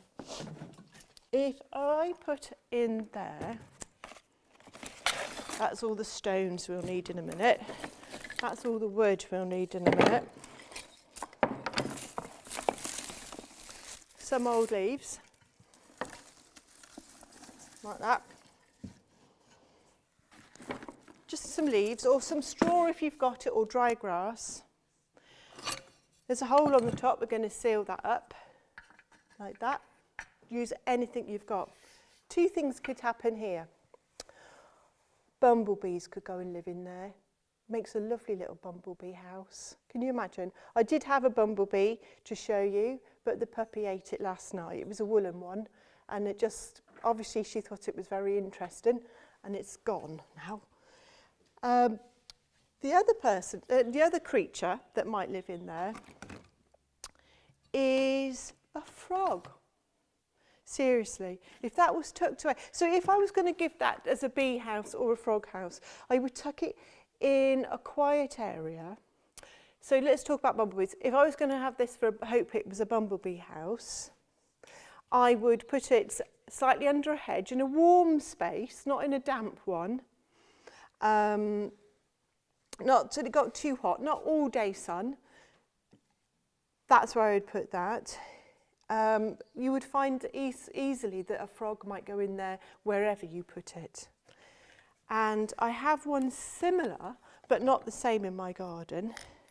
And just inside and around about and all the little, because I've got plants and hedgy bits all around here. And just to the side and inside, I found these. Oh, this is only one, but it's a snail shell. And the frog's eating that. That's fabulous, isn't it? It's quite exciting. I find it exciting because someone's living there. So we will put this over here. Hopefully no one will move in whilst we're there. If you did get bumblebees in your garden, they're very, very gentle, quiet creatures. They will only be there until the end of the summer, and then the queen bee will hibernate somewhere, and she'll have created, but all of them will have created some more queen bees, and they will hibernate somewhere and start again next year, and they won't come back to that one, but you might find someone else does. So we've got two homes here already. We have got this one and this one here. There we go. You might even find little wood lice and things wanting to live in there. So I'm just going to put my little bits and pieces there and go back into my box, which is here. And we are about to make another house. The thing is with these bug houses, you can make them out of anything. You can put them anywhere. If you put them in damp, this is a bit damp, isn't it? That's where I got that watering can. If you put them in damp areas, you are more likely to be getting the wood lice, the spiders, and various characters. Oh, definitely a snail in there. And little creatures like that, because that's where they like to live. If you put it in a dry area, you'll get lots of different creatures. I don't have them all, but lacewings are very beautiful, aren't they, and important. Perhaps you could look those up. Grasshoppers they have to hide. All sorts of little bugs and things like that, and beetles. So we're going to build another house. Remember, you can build a house out of anything. One of the most important things is to not move it once you've done it, because unless you have to. Obviously, if you have to, you have to. That's how it is, isn't it? But if you move it, anybody who's laid their eggs in there or is feeling safe and it's cold and wet, they've got to go and find a home. And it's all they thought that was their home, and it's obviously not warm and dry outside if you've moved it in the wet. Can you see what I'm doing? I'm making some layers here.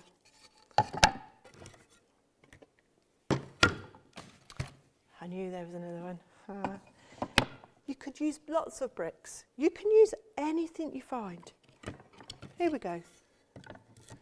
This is a really small bug house, but it's absolutely brilliant. We can put pieces of wood in here, should you wish. And if I did that, I might put a little bit of soil in there.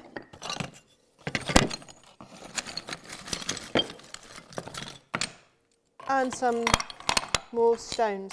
Now, it's all right, I can squash it because there's nobody in there at the moment.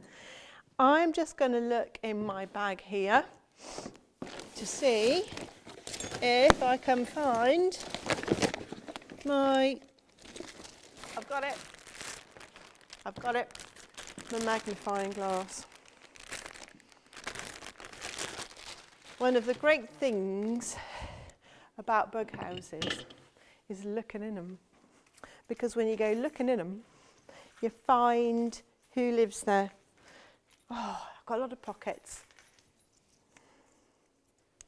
I got a torch, got my magnifying glass. I love this. Look, he's got a new little lizardy thing on there. In a house like this, you might find spiders.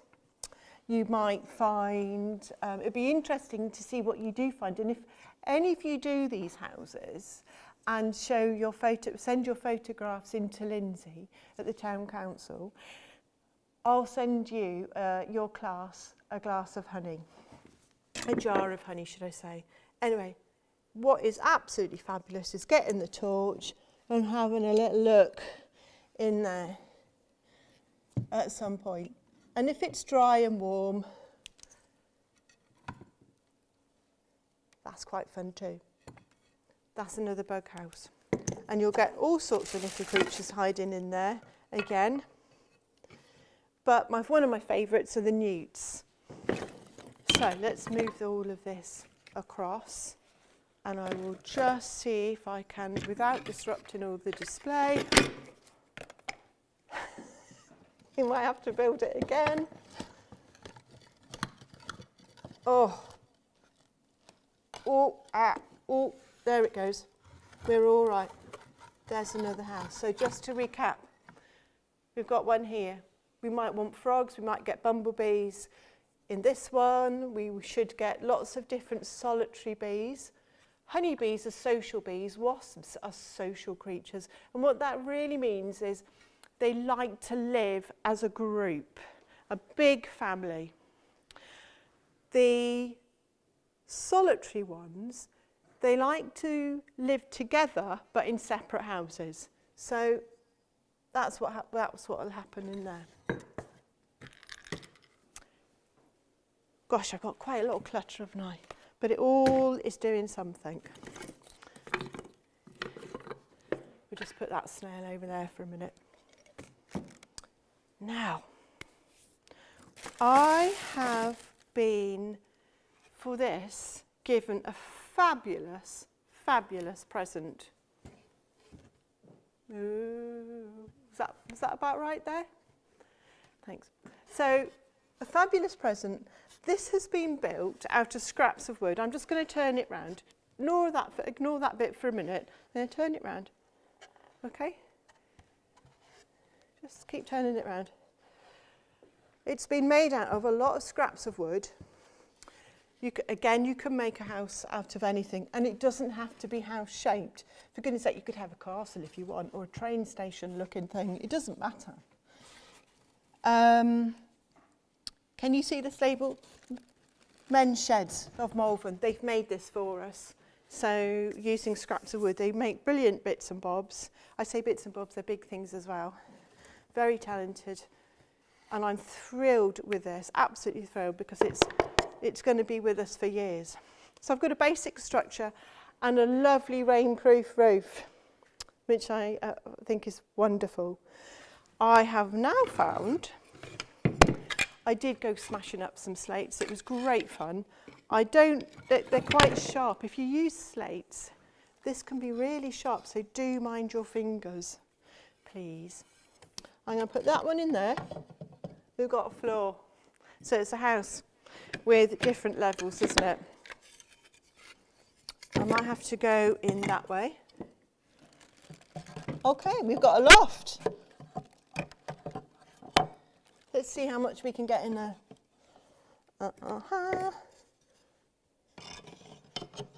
Doing quite well, aren't we? Okay. The different layers will also help to hide. Little spiders might lay their eggs in between. It's very interesting what you'll find in there. I've got a bit of this. I'm going to just prop that up on there. If you're going to move your house, you might want to tie things in. Let's put those over there out the way. So I've got a bit of a structure here. Now, and some floors to our house.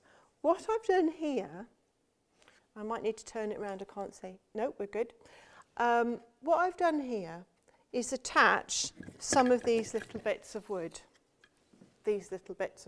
Okay? I'm going to have to say I bought these from the garage. I didn't find them myself because I'd used all my bits of wood.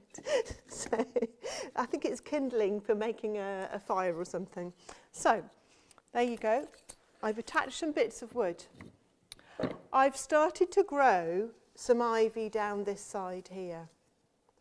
Now we're going to see who lives in this. The reason I've put the ivy down there is because it's going to build a nice little hideaway wall. It'll keep it shady and cool in the summer, and it will also keep it a bit warmer in the winter too. And in a minute we'll see who could live in there. I am now going to start building the bug house. And I've got some little nooks and crannies up here. In goes the soil. I do love soil. It smells fabulous. And in it goes. I'll put some in there.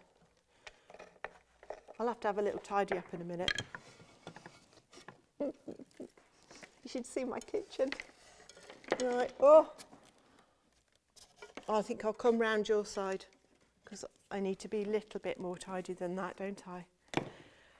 These plants love dry areas. They don't need much soil at all. They create a nice bit of coverage, lots of nooks and crannies for tiny little bugs to rest in. They will love living in here. See? Just going to put that there. And when I finish this, I'll put a bit of something on there to stop that all washing away. I'm going to come round so that I don't make a huge... That's all right having that soil in there because bugs love it. And I would put a bit more soil in there, but hey, look, what we're doing is putting that in there. Okay? Also looks quite pretty, I have to say. Now, there we are. Let's get that soil in there. I'm going to take this out actually because behind here, leaves, fabulous leaves. Try not to tidy your leaves up too much. You know what we were saying about being over tidy in the garden? Put those in there. They'll go in the back. And I'm now going to put this little plant in here. You can split these plants like that. Very easily. They're quite cheap. Well, I say cheap. I don't mean that flippantly. I mean, if you buy a little pot like this, I can't remember how much that cost, but you can make a lot of plants out of one. Okay? if you put these on your house roof or your bin, if you make a little roof for your big bins or something like that, you're also helping with climate change, as we call it, because you are going to be soaking up some water if it's too rainy, and also keeping that area nice and cool. You're also these will all flower. They'll all have lovely little flowers on them. You're going to be providing food for somebody, not just the flies that go in your bin. So quite a good win, that one. Where are we going? We've got some gaps, haven't we? I'm just going to continue making a mess.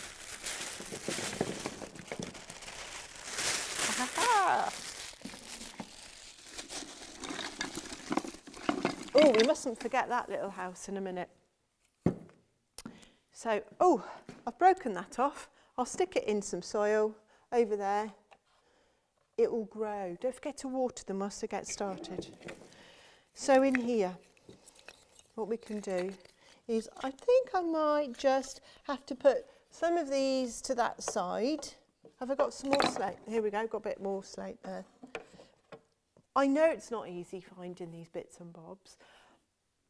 Have just a good look around. If you have to use a bit of plastic, then you have to use it, but don't buy any. Reuse some bits that you've got, and that's fine. It will wear down over time, and then you need to dispose of it sensibly, like in the proper type of bin. Okay, now in we go with some sticks. I'm going to build a bit more of a wall here.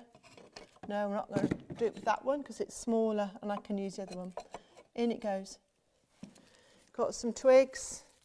Now my friend went for a walk this morning and she went up by the clock tower in North Malvern. And when she came back with all these lovely things.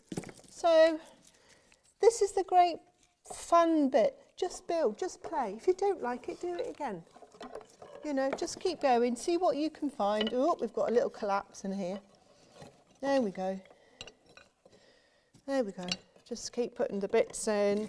Look at these different, look at these. Can you see that? They're all different sizes. They're different types of cone, aren't they? What else has she got? She's got some nice bit. It's nice seeing this lovely old dark dirty wood, not my bits that I've had to buy because I'd used up everything else. But there we go. Let's just fill it up. Just keep going and going. I'm not doing it terribly well. You'll have more time, okay? And you might be somebody who wants to do that incredibly neatly. Do it your way because it's your house. Have 2 minutes? Right, so we finished that. Put all of that in there. So you'll get in these little, so I'm just going to put those bits there because I need to show you this tiny, tiny, tiny little house before we finish.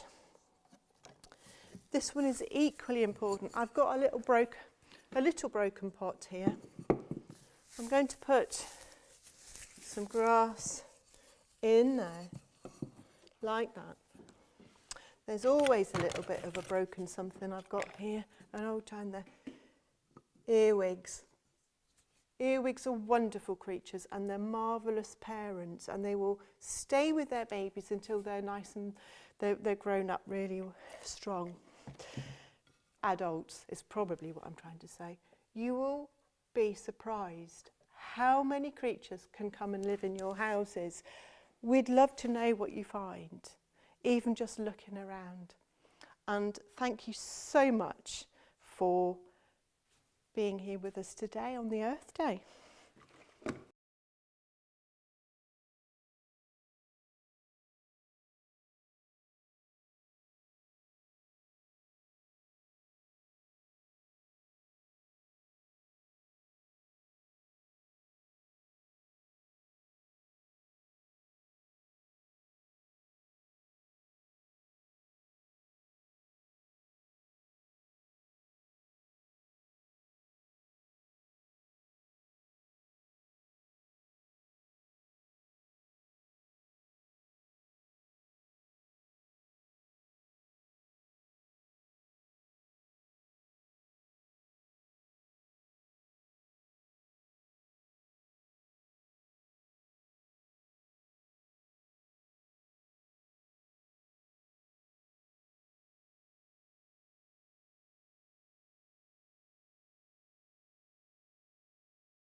Good afternoon. My name's Beck and I am the Community and Conservation Officer at the Malvern Hills Trust. Today I'm going to do a talk about rewilding on the hills and commons. I'm going to be talking a little bit about what rewilding is, how it's applied elsewhere and how it applies to the Malvern Hills and Commons. Would you like to put the next slide? Thank you. So the Malvern Hills Trust is a charity and we own and look after about 1,200 hectares of landscape, which includes the main Malvern Hills ridgeline and some of the surrounding commons, which includes Link Common, Malvern Common and Castle Morton and Hollybed Commons. So we are a small team, but we're working to conserve this landscape and the natural features and cultural heritage here for both people and wildlife. Rewilding has been in the news. Rewilding has been in the news quite a lot recently in the last few years, and for some it is hailed as the only way to stop the biodiversity and climate crises that we're facing. And the term was first used in 1990 and was first referred to scientifically in 1998. So it's a relatively new term, but it is something that covers some of the practical aspects of conservation that have been happening for a longer period, and I'm going to talk a little bit about that. The basic concept of rewilding is that you're giving wildlife and natural processes the time and the space to determine their own trajectories. Thank you. This harks back to a landscape of the past.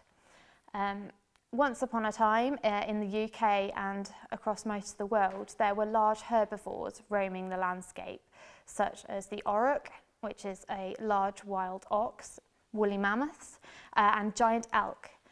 These animals, these herbivores, would have grazed and roamed across the landscape. As they moved across different areas, with the seasons and with food availability, they would have grazed some areas and maintained them and kept them open as open habitats. That might include grasslands and scrub habitats. Where they grazed less often, these habitats would have developed into closed canopy woodland. And so we can see that over time, the animals would have moved around and the habitats would have changed and evolved as this happened. Now, after a period of time, these grazing animals were slowly lost, and this was because of human interaction and human activities. So the development of agriculture and industry and hunting led to the loss of these animals in many places, and in the UK these animals became completely extinct. Now, what rewilding is about is to encourage those natural processes and trying to not put them back in as they were, because that can't possibly happen because of the pressures on wildlife and on landscapes, but to kind of bring back some of those ideas. And it's not a species-driven concept, so conservation around rewilding is all about allowing nature to determine the outcome. It's not about thinking, oh right, we want this one species here and we're gonna do conservation work to achieve that. Now there is a spectrum about rewilding, and at one end of rewilding it's all about pure rewilding. So this is creating a wilderness where large herbivores such as the auroch and carnivores roam freely in the landscape without any human intervention. At the other end of the scale is full human intervention, and that includes things such as coppicing, ring barking trees, which is a way to kill trees to leave valuable dead standing wood. And these are techniques and things that are applied in conservation. Now, it's very hard to get into true rewilding, but most projects are on a spectrum. Thank you. Next slide, please. Where you are on the rewilding spectrum really depends on the circumstances. Across the world, 77% of the Earth's landscape, the Earth, is affected by human interaction, whether that's for agriculture or development. That leaves very, very few spaces that are truly wild. These might be the Saharan Desert, Siberia and some parts of Canada.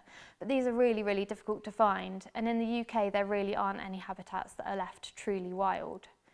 So how does rewilding fit with this? Well, some projects are closer to being purely rewilding and wildness in its purest and truest term. One such project is currently happening in North America and Canada, and it's called the Yosemite to Yukon project. And it's all about reintroducing bison and wolves to a large area of Northern America and Canada. And it involves huge areas of uninhabited land and national parks and natural nature reserves. That project spans 2,000 miles in total. And you can see that this couldn't be applied in the UK because we just don't have those areas. We do have wilder areas in the UK, which includes some of the areas in Scotland, where it may be possible to apply some of these wilder projects on the rewilding spectrum. Practically, what does that mean? What does that mean if we're on the spectrum and we're trying to work out what rewilding means for us? Well, there are certain things that people consider to be rewilding. One of those is to reintroduce megafauna, such as large herbivores, where they might have been lost to help conserve the landscape. That could be reintroducing lost species, such as butterflies that might have been lost from a specific habitat, or a habitat has been lost and then recreated and reintroducing those species back into the landscape. And it could include land abandonment, so that's just letting the landscape do its thing and grow wild. Now, there are a few unknowns with rewilding, so it is quite untested. Rewilding and its study and its science is quite unknown, so we're not actually sure what will happen when we let these landscapes become wilder and we let nature take its course. It won't be like it used to be many years ago, because the pressures on the landscape and nature are very different now. There are human pressures, disturbance, and there's also climate change and non-native species, and all of these will affect nature's natural course. It also takes quite a long time for us to see the outcomes of rewilding, so it is something that remains untested, and we're not entirely sure how the landscape will respond to these practices. Thank you. Next slide, please. So one project that has been happening in the UK is the rewilding at the Knepp estate in West Sussex. Here, over about 1,400 acres, longhorn cattle, Tamworth pigs and deer roam the landscape and are grazing and creating what we term as wood pasture. And this is a wilder looking landscape, but it is by no means wild. The area is much, much smaller than the bison have been afforded in North America, so there is some management of the landscape here. It's not totally wild, there is some human intervention. And that is mostly by controlling the amount of livestock and grazing animals there are on the site. If we let the livestock breed and their numbers increase without any management, then the site will become overgrazed. At the moment, there's a really fantastic scrub habitat here, which is fantastic for small mammals. They've got purple emperor butterflies, nightingales, and all these fantastic creatures that come back into the landscape and are making their home there. If the animals were left to reproduce and weren't controlled, then it would become overgrazed, and a lot of the scrub habitats and some of the woodlands would be totally lost. So you'd be losing some of the habitats. So each year, some of the animals are culled and sold for meat as a way of managing that. The other thing is, if the animals are left to graze, over time they will remove food, their forage from the landscape. And in some instances, this does cause problems. So there is a project in Oostvaardersplassen in the Netherlands, where there has been an uproar really, where animals have increased in number, grazing conic ponies and het cattle have increased in number so much that over the winter there just isn't enough food for them, and so the animals are dying within that area. And so that is a consequence of leaving livestock unmanaged. If there aren't enough livestock, then the landscape will change in a different way and could become closed canopy woodland. Now that is great for some species, but you will lose those wildflower habitats and those scrub habitats and those open grassland areas that are so important to other creatures. Thank you. So how does this apply to Malvern? And where are we on the rewilding spectrum? Well, we're a little way along, so we have reintroduced some large herbivores into the landscape, and you can see here some belted Galloway cattle that are grazing the Malvern Hills. The Malvern Hills have been grazed for a substantial period of time through a traditional commoning, but unfortunately in around the 1990s almost all grazing was lost from the Malvern Hills. This was due to additional pressures such as from traffic, from disturbance, from livestock, and from dogs and people, and the habitats and really changed on the Malvern Hills. We got this influx of and succession of habitats where much of the grasslands and scrub were being lost and were becoming woodland. So in about 12 years ago, the Trust, with the help of some agricultural grant schemes, reintroduced grazing to the Malvern Hills. And these animals are now managed and we support graziers to do that. One of the ways in which they're managed is their numbers are carefully balanced. So what we're trying to do is we're trying to create a mosaic of habitats where we've got some short grass in some areas and then we've got some longer grass in other areas. That creates lots of different habitats for lots of different things to live in. So here we are recreating those old habitats where that link to the past, where we've got these grazing animals. Now we concentrate that grazing within electric fence compartments, and we do that for a number of reasons. So we don't let the animals roam freely as they would have done in a truly wild rewilding project, but we are managing them. We do that because we concentrate the grazing in some areas. We only have a few animals up on the hills and commons, so to concentrate their grazing and make sure that they tackle that tough scrub, we put them into smaller areas.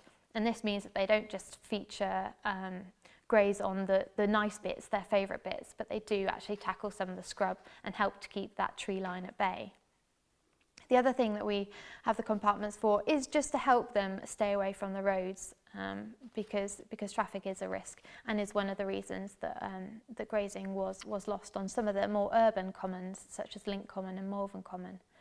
So it's for the animal safety as well that we can keep them in these compartments and they stay in there and don't wander off onto the roads. Now the grazing has been happening for hundreds and hundreds of years through commoning and people putting their livestock up there. And this has created a really special habitat, this acid grassland habitat that's on the very top of the Malvern Hills. And it's through these years and years of grazing that this has developed. And now that habitat is so special and so rare in the UK that it's designated as a site of special scientific interest. So that means that it's a habitat that we need to conserve and protect. There are other ways in which the grazing is really helpful for us, and that is because much of the Malvern Hills are really, really steep, and there is no way for human intervention to really do the work that the livestock do. We can't get vehicles up there, and it's very hard for our staff to be managing the landscape in a way that is good for conservation. So that's something that we're really pleased to be doing. The other parts of rewilding that we do at the Malvern Hills Trust is that a lot of the secondary woodland, so that's the woodland that grew up through the loss of grazing, a lot of that has been left with non-intervention. So a lot of that is just developing naturally on its own.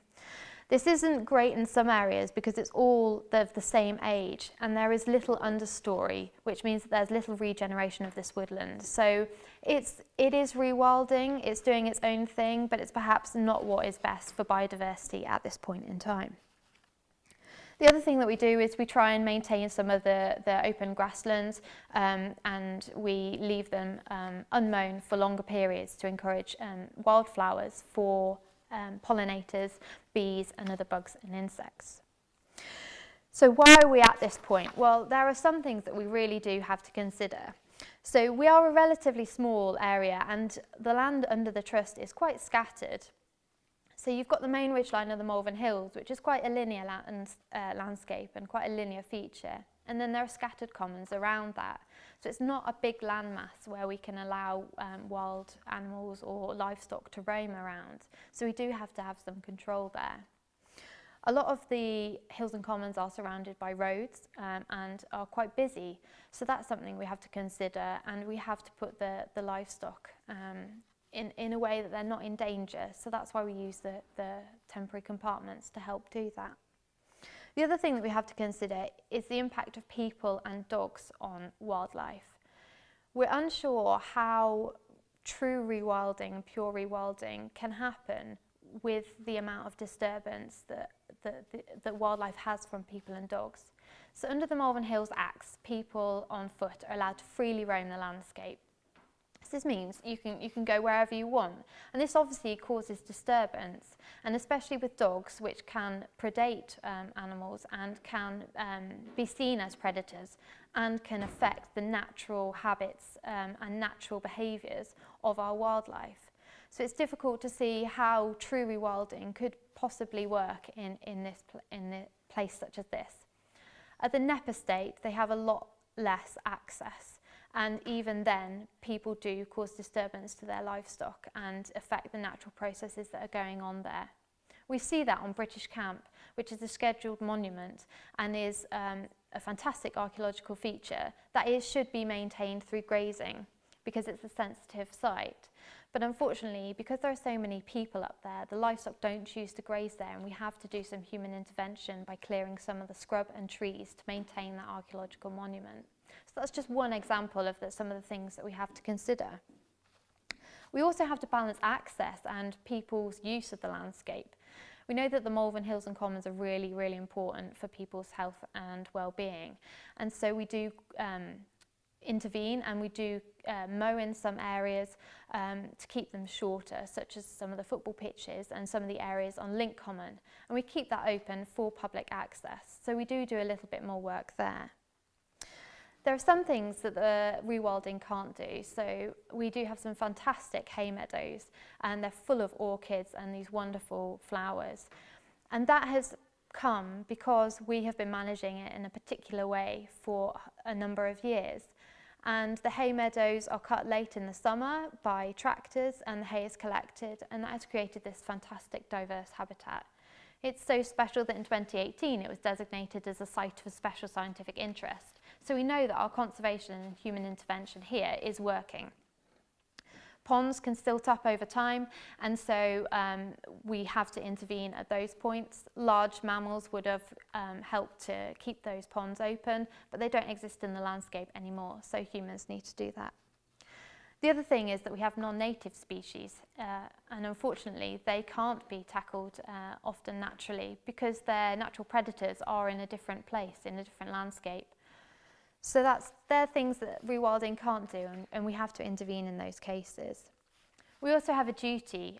A lot of the land is a triple SI, and we have scheduled monuments that have to be conserved, and where it isn't possible to do that through rewilding, we have to intervene. So on the Malvern Hills and Commons, rewilding is definitely a tool that we are using, and it is something that we will continue to consider when looking to conserve the wildlife and the habitats here. As I said, it's quite untested, but we are following what other people are doing, and we will use evidence and science to make sure that we are doing the right thing for people and wildlife. And finally, I just wanted to say that rewilding isn't just for the Malvern Hills Trust, but it is also for you, for in your gardens too. So there are a number of different places where they provide information about rewilding. So you can see Rewilding Britain here, 15 ways to a wilder garden. And Plant Life are also doing No Mow May, a project to encourage wildlife in your garden. So you can go wild as well. Thank you very much for listening.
everybody.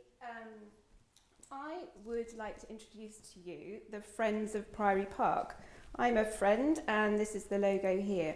I was told about Friends of Priory Park by a fellow councillor called Julie Dallow, and she was concerned about some of the bird life in the pond there and suggested I might be interested. And so I went along to their first meetings, and very quickly, in a couple of years, the group has grown and is developing quite a programme and a lot of ideas. So I'm mostly interested in the educational possibilities. My background's in animal behaviour, and I'm also training to be a psychotherapist. So I'm very conscious of the mental health benefits of the park as well. So we have a shelter there that we're going to be able to use for educational purposes about the wildlife in the pond and in the whole park. There's some amazing, beautiful and diverse trees there. And we're thinking of working with youth groups in the area. There's a group coming on next called the Eco Warriors, and our group hope to work with them in possibly the Bog Garden or this area called the Secret Garden there at the park. We're being assisted by Catherine Laidlaw, who works for Malvern Hills District Council, or rather we assist her. We try to work very closely with her and make sure that everything we're doing is in line with Malvern Hills District Council. So yes, a big feature of the park is the pond life and restoring the pond and the cleanness of the water and bringing back all the biodiversity that's possible around the pond is very important to us. And so many people in the area are taking an interest. We have a photography competition, and very recently a local photographer called Peter has been identifying ducks and looking at their fishing in the pond and then bringing it up to the bank, and they have to position the fish in a certain way to swallow it properly. And he's really noticing all this in photographs and looking at the different bills to identify the birds. And then last night, when I was reading about Dr. Jane Goodall, the environmentalist and primatologist, I noticed that when she was young, she wrote a poem about ducks.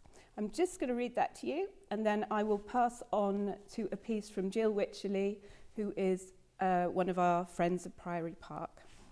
The duck, a duck that flew across the sun, flew on past me, winging his solitary way towards the sea. I saw the brightness of his eye, so close he flew. His feathers in the sunset gleamed with lustrous hue. I heard the music of his wings, the song of flight, stirring the stillness of a world, awaiting night. I sensed the warm life in his breast, so close to me, and in my heart, the pain of joy that such could be. The lovely dunes, the setting sun, the duck, and I. One spirit, moving timelessly beneath the sky.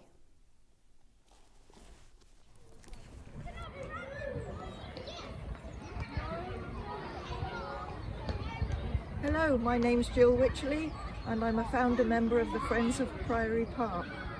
Here we are standing in the wonderful heritage setting, which is our Victorian park at the centre of Malvern, with its specimen trees, spring-fed ponds and wonderful wildlife habitats.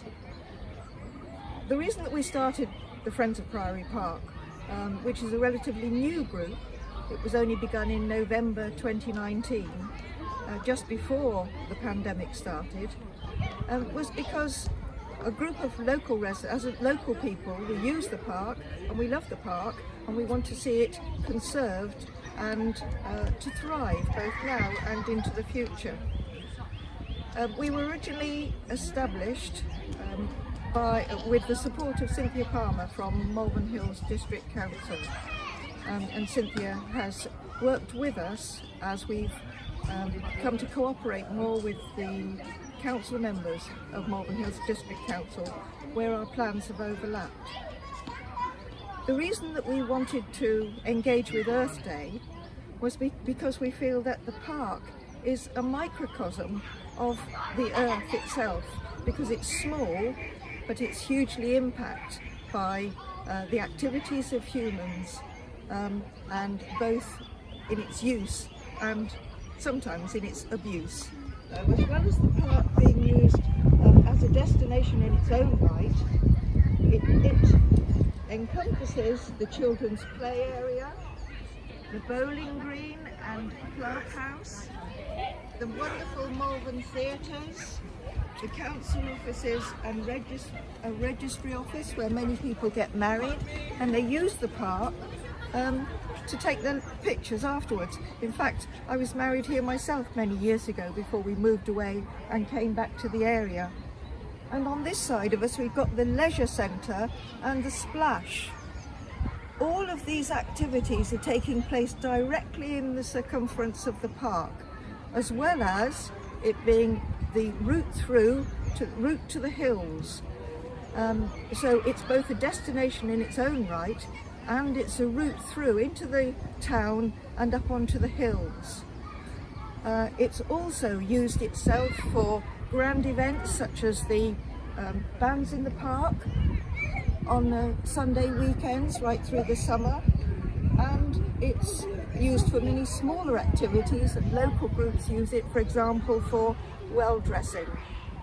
So it has a whole myriad of uses, and people are moving through it constantly all day and quite a lot into the evening with the theatre goers. So our footfall in the park as human beings is very great. For most of the time that we've been set up as a group, we've been in lockdown, so opportunities for us to work together have been very limited. But what we have found is that the park and its natural environment has been essential for people's well-being. We all know now that the green habitats enhance well-being, and it's been a lifeline for many of us during the time when the only thing that we've been allowed to do is walk. We're working also with Malvern Hills District Council as the custodians of the park and those responsible for the infrastructure and grounds maintenance. It's very important that we share what we're doing with them, and likewise that we understand what they're trying to achieve within the park as well. So we attend meetings that are relevant, where they feel that we'll be useful. We look to support the activities that are ongoing in the park, and most importantly we put forward proposals for and potential support for the pond, draining the ponds, for any educational activities that we might want to pursue, proposals for the new play area, and planting of the natural environment. Shortly after we were set up, the council decided to appoint an officer to oversee the park and other green spaces in Malvern.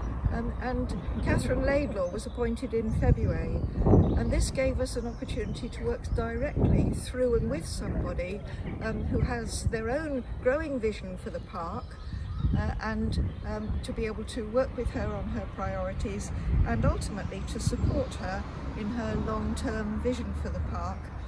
We've already started by, for example, doing some planting together with indigenous species into the environment. So we're looking forward to working, now that we're coming out of COVID, to be more active, and we're looking for additional support from others. The main way that we have to communicate with our friends of Priory Park, which are a growing number, well over 300 now, is through our Facebook page, the Friends of Priory Park Malvern, which has some wonderful photographs of the natural environment and of the wildlife, and is well worth anyone who has an interest in the earth to have a look at. We also have, as an offshoot from that, a photo competition which we started in February, has been going for 2 months, and has given us some wonderful pictures of the park. A prize is awarded for that, which is donated by Waitrose, which is lovely to get that local support for what we're trying to do here. So I'm now going to hand over to Mary Panton Kent, who is an ecologist and very highly aware of all of the issues surrounding particularly the ponds.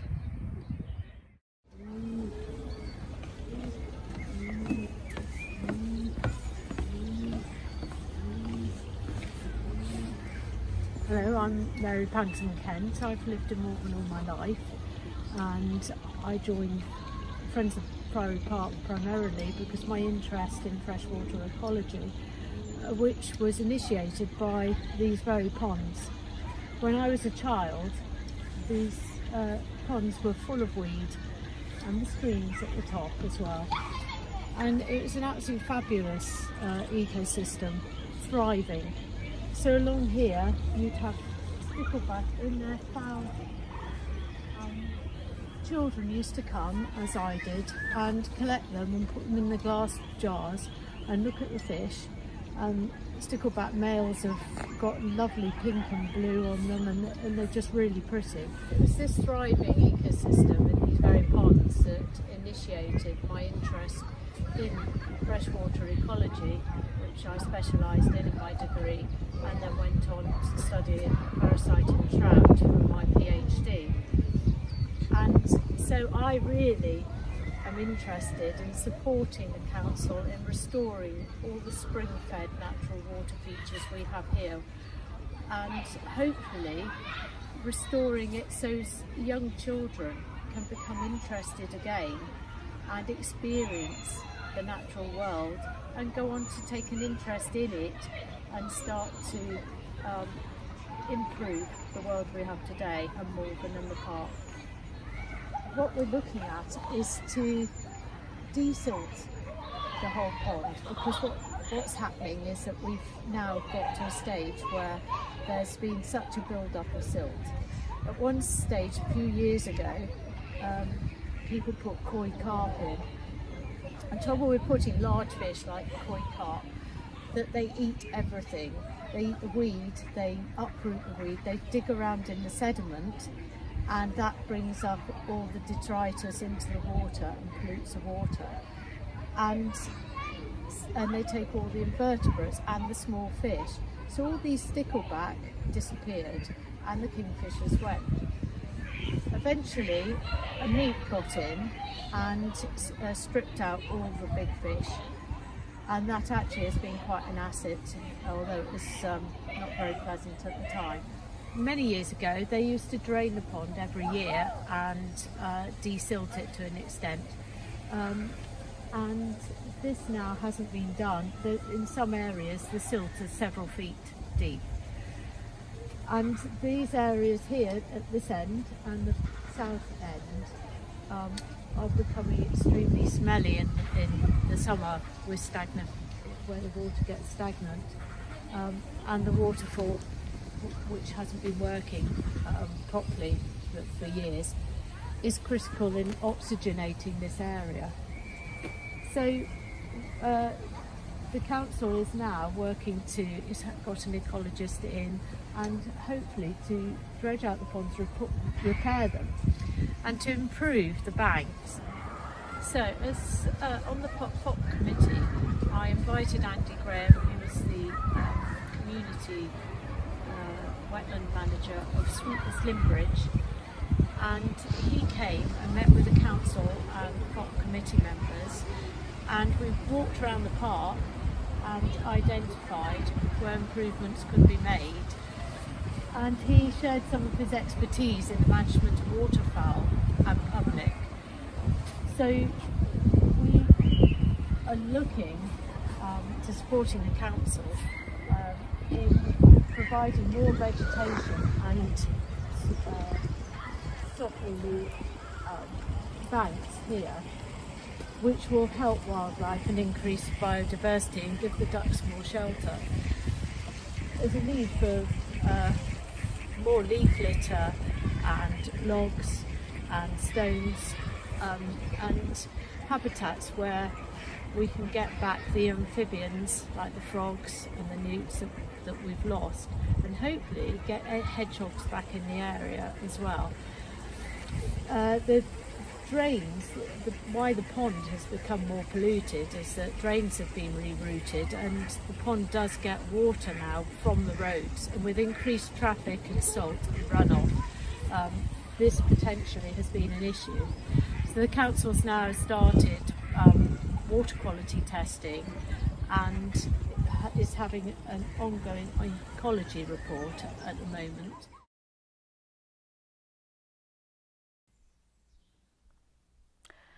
Hello, my name's Jane Smith and I'm an active member of Friends of Priory Park. I'm Malvern born and bred. I've lived all over Malvern, but it's only in the last 4 years that I have lived very close, and I walk through the park many times a week and walk past the pond, and I see the mallards and I see the moorhens, which are absolutely fascinating creatures. I love their behaviour and what wonderful parents they are. It's a great concern for, there's one mother, I call her the super mum, the queen of the pool, and she raised last year a clutch of 5 out of the 7 ducks that she had, and then these she protected right into their maturity, so they looked like adult ducks, and then she had another clutch and she raised 9 of those 11. They fascinated me. No other ducks came near when she was kind of parading with her ducklings. And I must admit that last year I did feed them on the path. I always fed mealworms, and they float, and you can see me feeding them. And they would recognise me and come scuttling along the path towards me now, but because of avian flu, we know that we must not do this. So duck feeding has changed. Now, our main concern at the moment is the great overfeeding of bred, and we're trying to introduce this breducation. You can see the pollution it causes, and it's very difficult for people to understand often, because traditionally you gave ducks bread, and we have to change this concept. And I know that in places they've been asked to feed swans bread because they were starving, but this is a very, very different situation. And the problem with the bread, and just as much overfeeding, is that it is encouraging rats. And we do have, it's rare that you walk through the park without seeing the rats. And why do rats, they're quite beautiful creatures to look at when you look at them closely, but there is excess feeding. And the important thing is that the ducks, you should never give them more than they are eating, and there is excess grain put down, as you can see here. We have some wonderful resident through the winter kingfishers, and here you can see one actually with a stickleback, and this is one, it attracts many photographers. People who are in the park and suddenly see a flash of the kingfisher can't believe that here they are in a town seeing the kingfishers.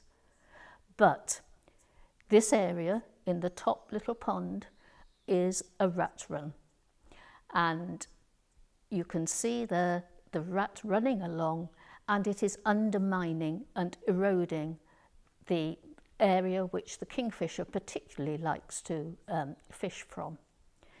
So overfeeding is a huge, huge problem.